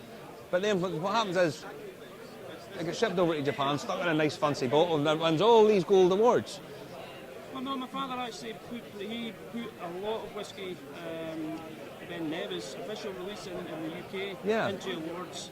And I don't know if it is still there now, but the visitor centre that I remember had a load of awards up on the walls. They were there for everybody to see. The thing is, these days, it was being shipped over to Japan and repurposed and sold as Japanese whiskey, and everybody was raving about it. But the Ben Nevis just quietly got on with his wee thing up in Scotland, you know. Dad did what he could with what he had, and that's why Ben Nevis is. But it was some super spirit comes out of it. I know, and has done for years. Now, this is obviously a single cask. This is single cask. What else do you guys do? We've got a blended product at the moment. We've used the Gaelic name. We've used Angeriston, the Gaelic for the garrison, to name it after Fort William, where we're based. So we've got a nice blended one there, and we've got a range of 5 different gins as well within the Fast Ferm range. This is where the Fast Ferm comes in. We've kept the gins and the whiskies to the separate parts of the business. But traditionally it's been Ben Nevis single casks that we've done because of the history. Location as well. I mean, Fort William's is such a beautiful spot. I took a grip up there not that long ago, and the steam train was in. The steam train was in, and you could actually see Ben Nevis as well, which was an added bonus. Yeah, and if you've got it on a day like that, then yes, definitely. It was just beautiful. But the steam train was off for a lot of this year, so there's a lot of disappointed people earlier on in the year. Back up and running now, absolutely tremendous. From where we are at Fast Fair, we actually see the train pass by outside the front of our house, and it's just absolutely. It is beautiful, and people, especially if you go up, and you don't tell people they're going to see it, because it just so happens that we happen to be there at a time when it just happens there. It's not planned or anything, and we get stopped in. Oh, by the way, over there, come on over here and I'll show them something. Oh my God, they just freak out, you know. I mean, I can understand why. It's a beautiful spot. And I think the scenery on that line to Malig is absolutely tremendous. And to be, for most people now, as it's known as the Harry Potter viaducts and the Harry Potter steam train, but it attracts visitors, it attracts a lot of visitors. I tell you now, I spend quite a bit of time touring around Scotland. My favourite place in all of Scotland is the Glenfinnan viewpoint, where you look over Loch Shiel and the thing at the back. It's just, every time I go up, I always take a photo and send it to my girlfriend. And every single time I take a photo of it, it looks like a painting. It looks like somebody's made it up. It's that beautiful. And I think the one thing about the scenery in the West Highlands of Scotland being absolutely incredible, you never capture that same image exactly the same all the time. Something's changed, whether it be seasonal, the seasonal variations, but also the weather. Yeah. Because the weather is so unpredictable, and it can change your photograph in a minute. Absolutely. I mean, I had a couple who were over and they were on sort of honeymoon. It was a sort of honeymoon. There's a bit of a long story. Yep. And they said, we weren't really sure about this. We thought this would be a nice place and that would be a nice spot. And the girl said to me, she said, I can't believe it. Everywhere's lovely. Yep. And it really, I mean, it's just beautiful. But we're not here to talk about how wonderful Scotland is. We'll be here forever and ever and ever. You just would be here forever. Now, this bottle, I mean, this is a 30-year-old testament to your mother. 44.9%. How much is that a bottle? £1,400. That's not bad for look at the presentation of it. For the presentation and the fact that it's a 30-year-old Ben Nevis, Yeah. All intents and purposes, finished in port, hence why it's got such a beautiful, rich colour. I mean, that's the presentation. I actually do think that is breathtaking. How nice that is. I really appreciate it. It is absolutely. I mean, the glass we bottle. don't have a massive design team or anything like that behind us. We've come up with the concept and had it produced. Gorgeous, absolutely stunning. I hear just whenever we talk about the cask, you hear Mark the Cooper whacking away again here. But fast forward gin. Yes. Do you have a still? No, we're contract distilled at the moment. Mm-hmm. There was always plans afoot to bring it in-house and do it ourselves. It is still produced in the local area for us, so we are still producing a local product. Mm-hmm. We pick botanics ourselves, and we take the botanics 20 minutes to the local gin distillery. Okay. They produce test batches first, we approve them, and then we've got our product. And what is your botanicals? So, what sort of style do you have in gin? Yeah, well, we've got a particular one which is a bramble gin. Bramble tends to be used as a liqueur, more of a gin liqueur. But where we differ is we dry the berries, and the berries go in with the botanics, so that we're getting the flavour. We're drawing the flavour through the distillation process, not the colour. Okay. And that way we've still got a gin. It's true to a gin, but it's crystal clear, so we get a much sharper, cleaner berry flavour within that. Okay. And it's nice and clear. The other one that's a real history is the White Rose gin.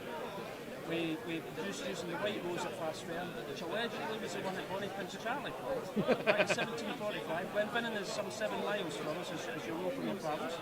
When he raised the standard, stayed overnight at Fast Fair House, the big old estate house.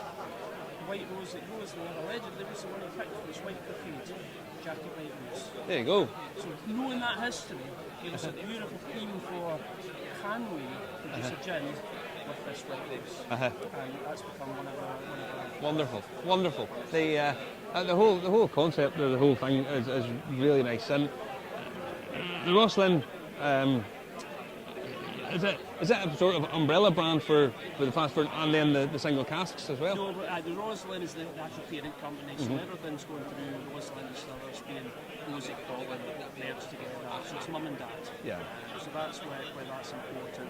So the fast fair sits under that, the Roslyn. And the Roslyn's got its own brands of Alderulin, which is what we use the water source for Ben Nevis, for our Angeriston blend, and for our now current distilled water. And how do people get their hands on this online? Online, we're available through our web. We've got some of the whisky retailers, but we are trying to grow our business. We're 2.5 years in, and we're still growing. You're only wee babies.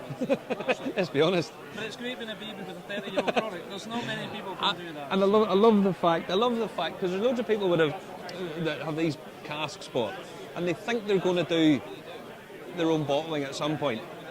It's not that easy to do. There's an awful lot of work goes into this. And I genuinely think that my mother and father, because I think mum actually said to my dad at the time, what are we ever going to do with casks of whiskey? And yet now we often joke about it. Poor dad's no longer with us, but we often joke about the fact that I wish you'd done it more. If you'd done one every year, we'd be sitting on a real portfolio. Sadly, this is the third of 3, the last one, and it had to be truly special. I mean, obviously I haven't tasted it, but the presentation is just spectacular. That's a real credit to you. It's beautiful. It's beautiful. It's as nice as I've ever seen in any presentation of whiskey, and that's genuinely true. I love it. Thank you very much. It's lovely to speak to you. And I'll let you put that back in again, because it is just superb. And best of luck with everything. That's gorgeous. Listen, that's special. I'll run away with this now. Take care of yourself. I'll speak to you later on. I have to say, I'm absolutely blown away by just how beautiful that presentation is. That is as nice a bottling as I've ever seen. It's just gorgeous thing, gorgeous. Wow. I tell you Wow. what, it's one of those days. We've been here since 12, 3 hours broadcasting solid, probably another 3 hours to go tonight. I'm only about 6 whiskies in. I know. We've got Ian from the Fib Whisky, so he might be telling a porcupine lie about it. I've spoken to this man before. How, today? We've spoken to this man at the Clackmanshire. Oh, yes. we did. We have indeed. But he's the guy that supplied the My Name Is Dory whiskey, so we'll be speaking to him. And he has a My Name's Dory there, wasn't he? I know. Go and buy me another bottle. I know. I know. Right. I know. Because here we go.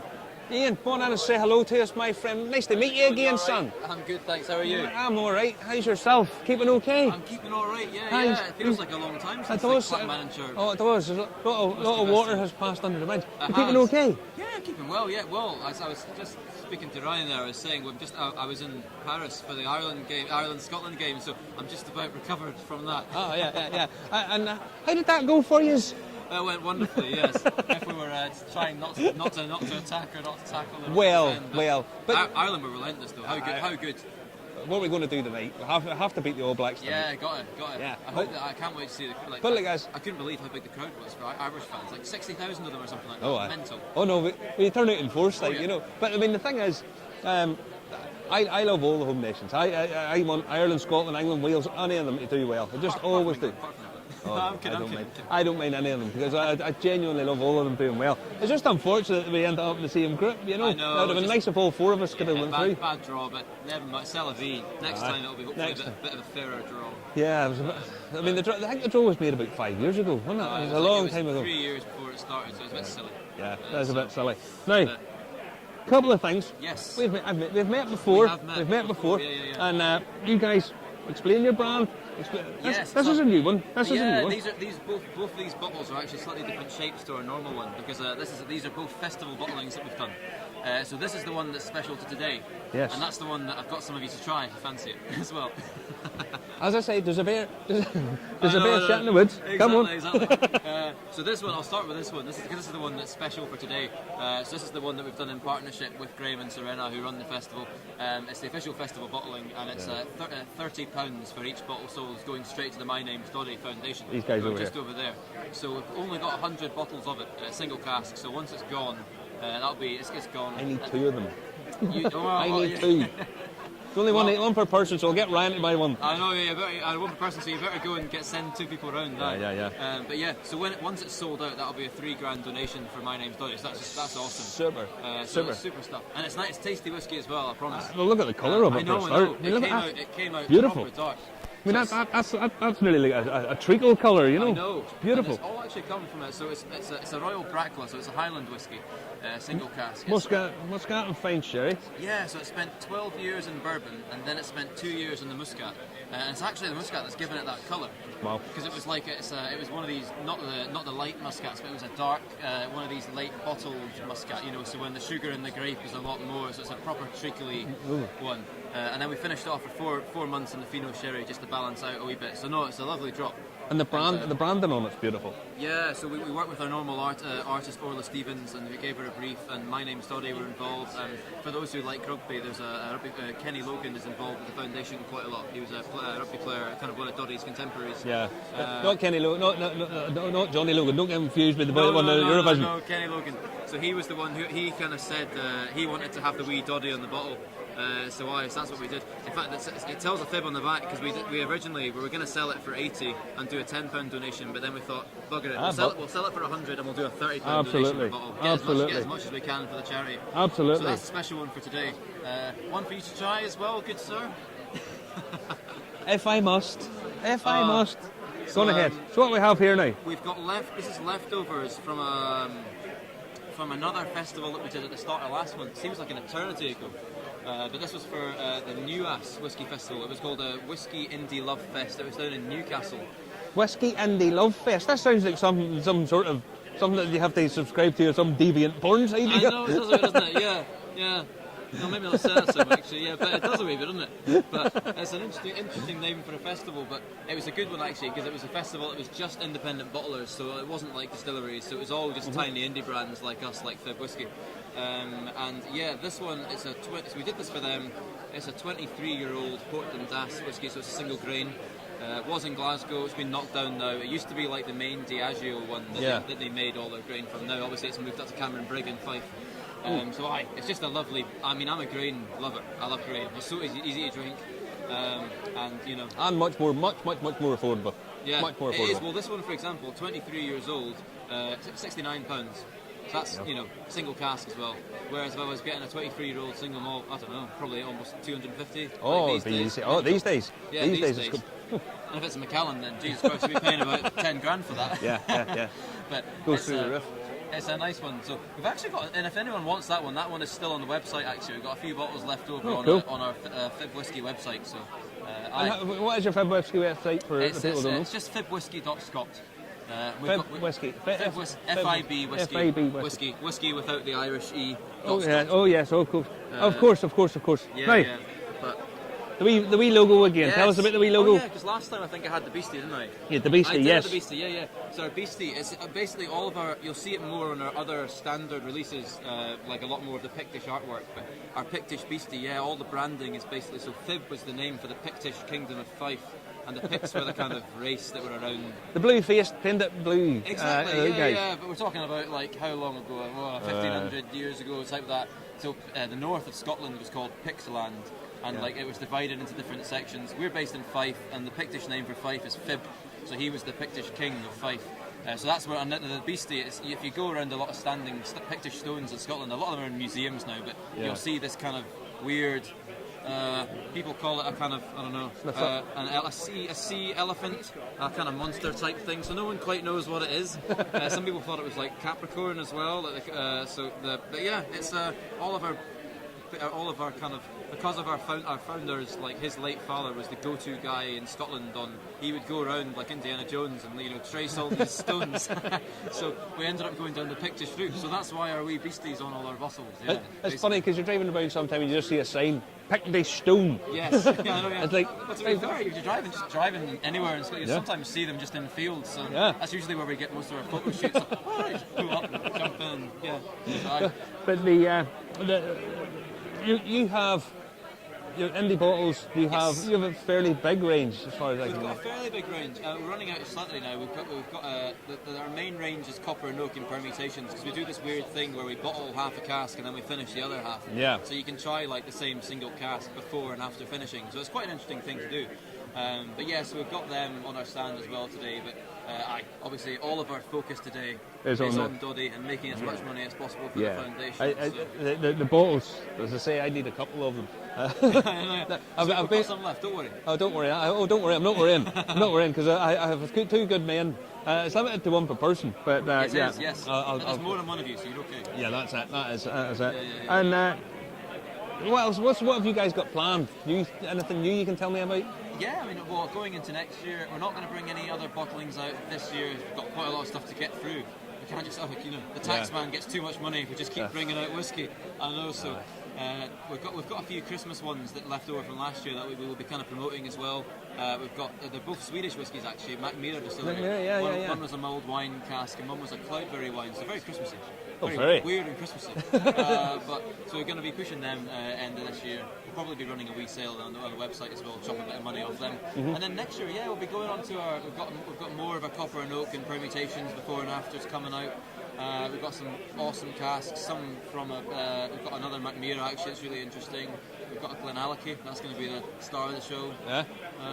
And we'll have a Pictish Beastie number 2 coming out as well. Pictish Beastie number 2. Yeah. Because did we have Pictish Beastie number 1? Last time, we had. I think we did. Yeah, we did. But sadly, it went really fast. So we had 250 bottles, and that went really quick. So we'll have number 2 of Pictish Beastie coming. It's all those people tracing their ancestry back to the Picts. That's what one of them. It's quite funny. I get a lot of people getting in touch, like who've got the Pictish Beastie tattoo, and they're like, "Oh, can I get a free bottle? Like, if you've got a tattoo?" It's like, if I said yes, there's actually quite a few of them out there.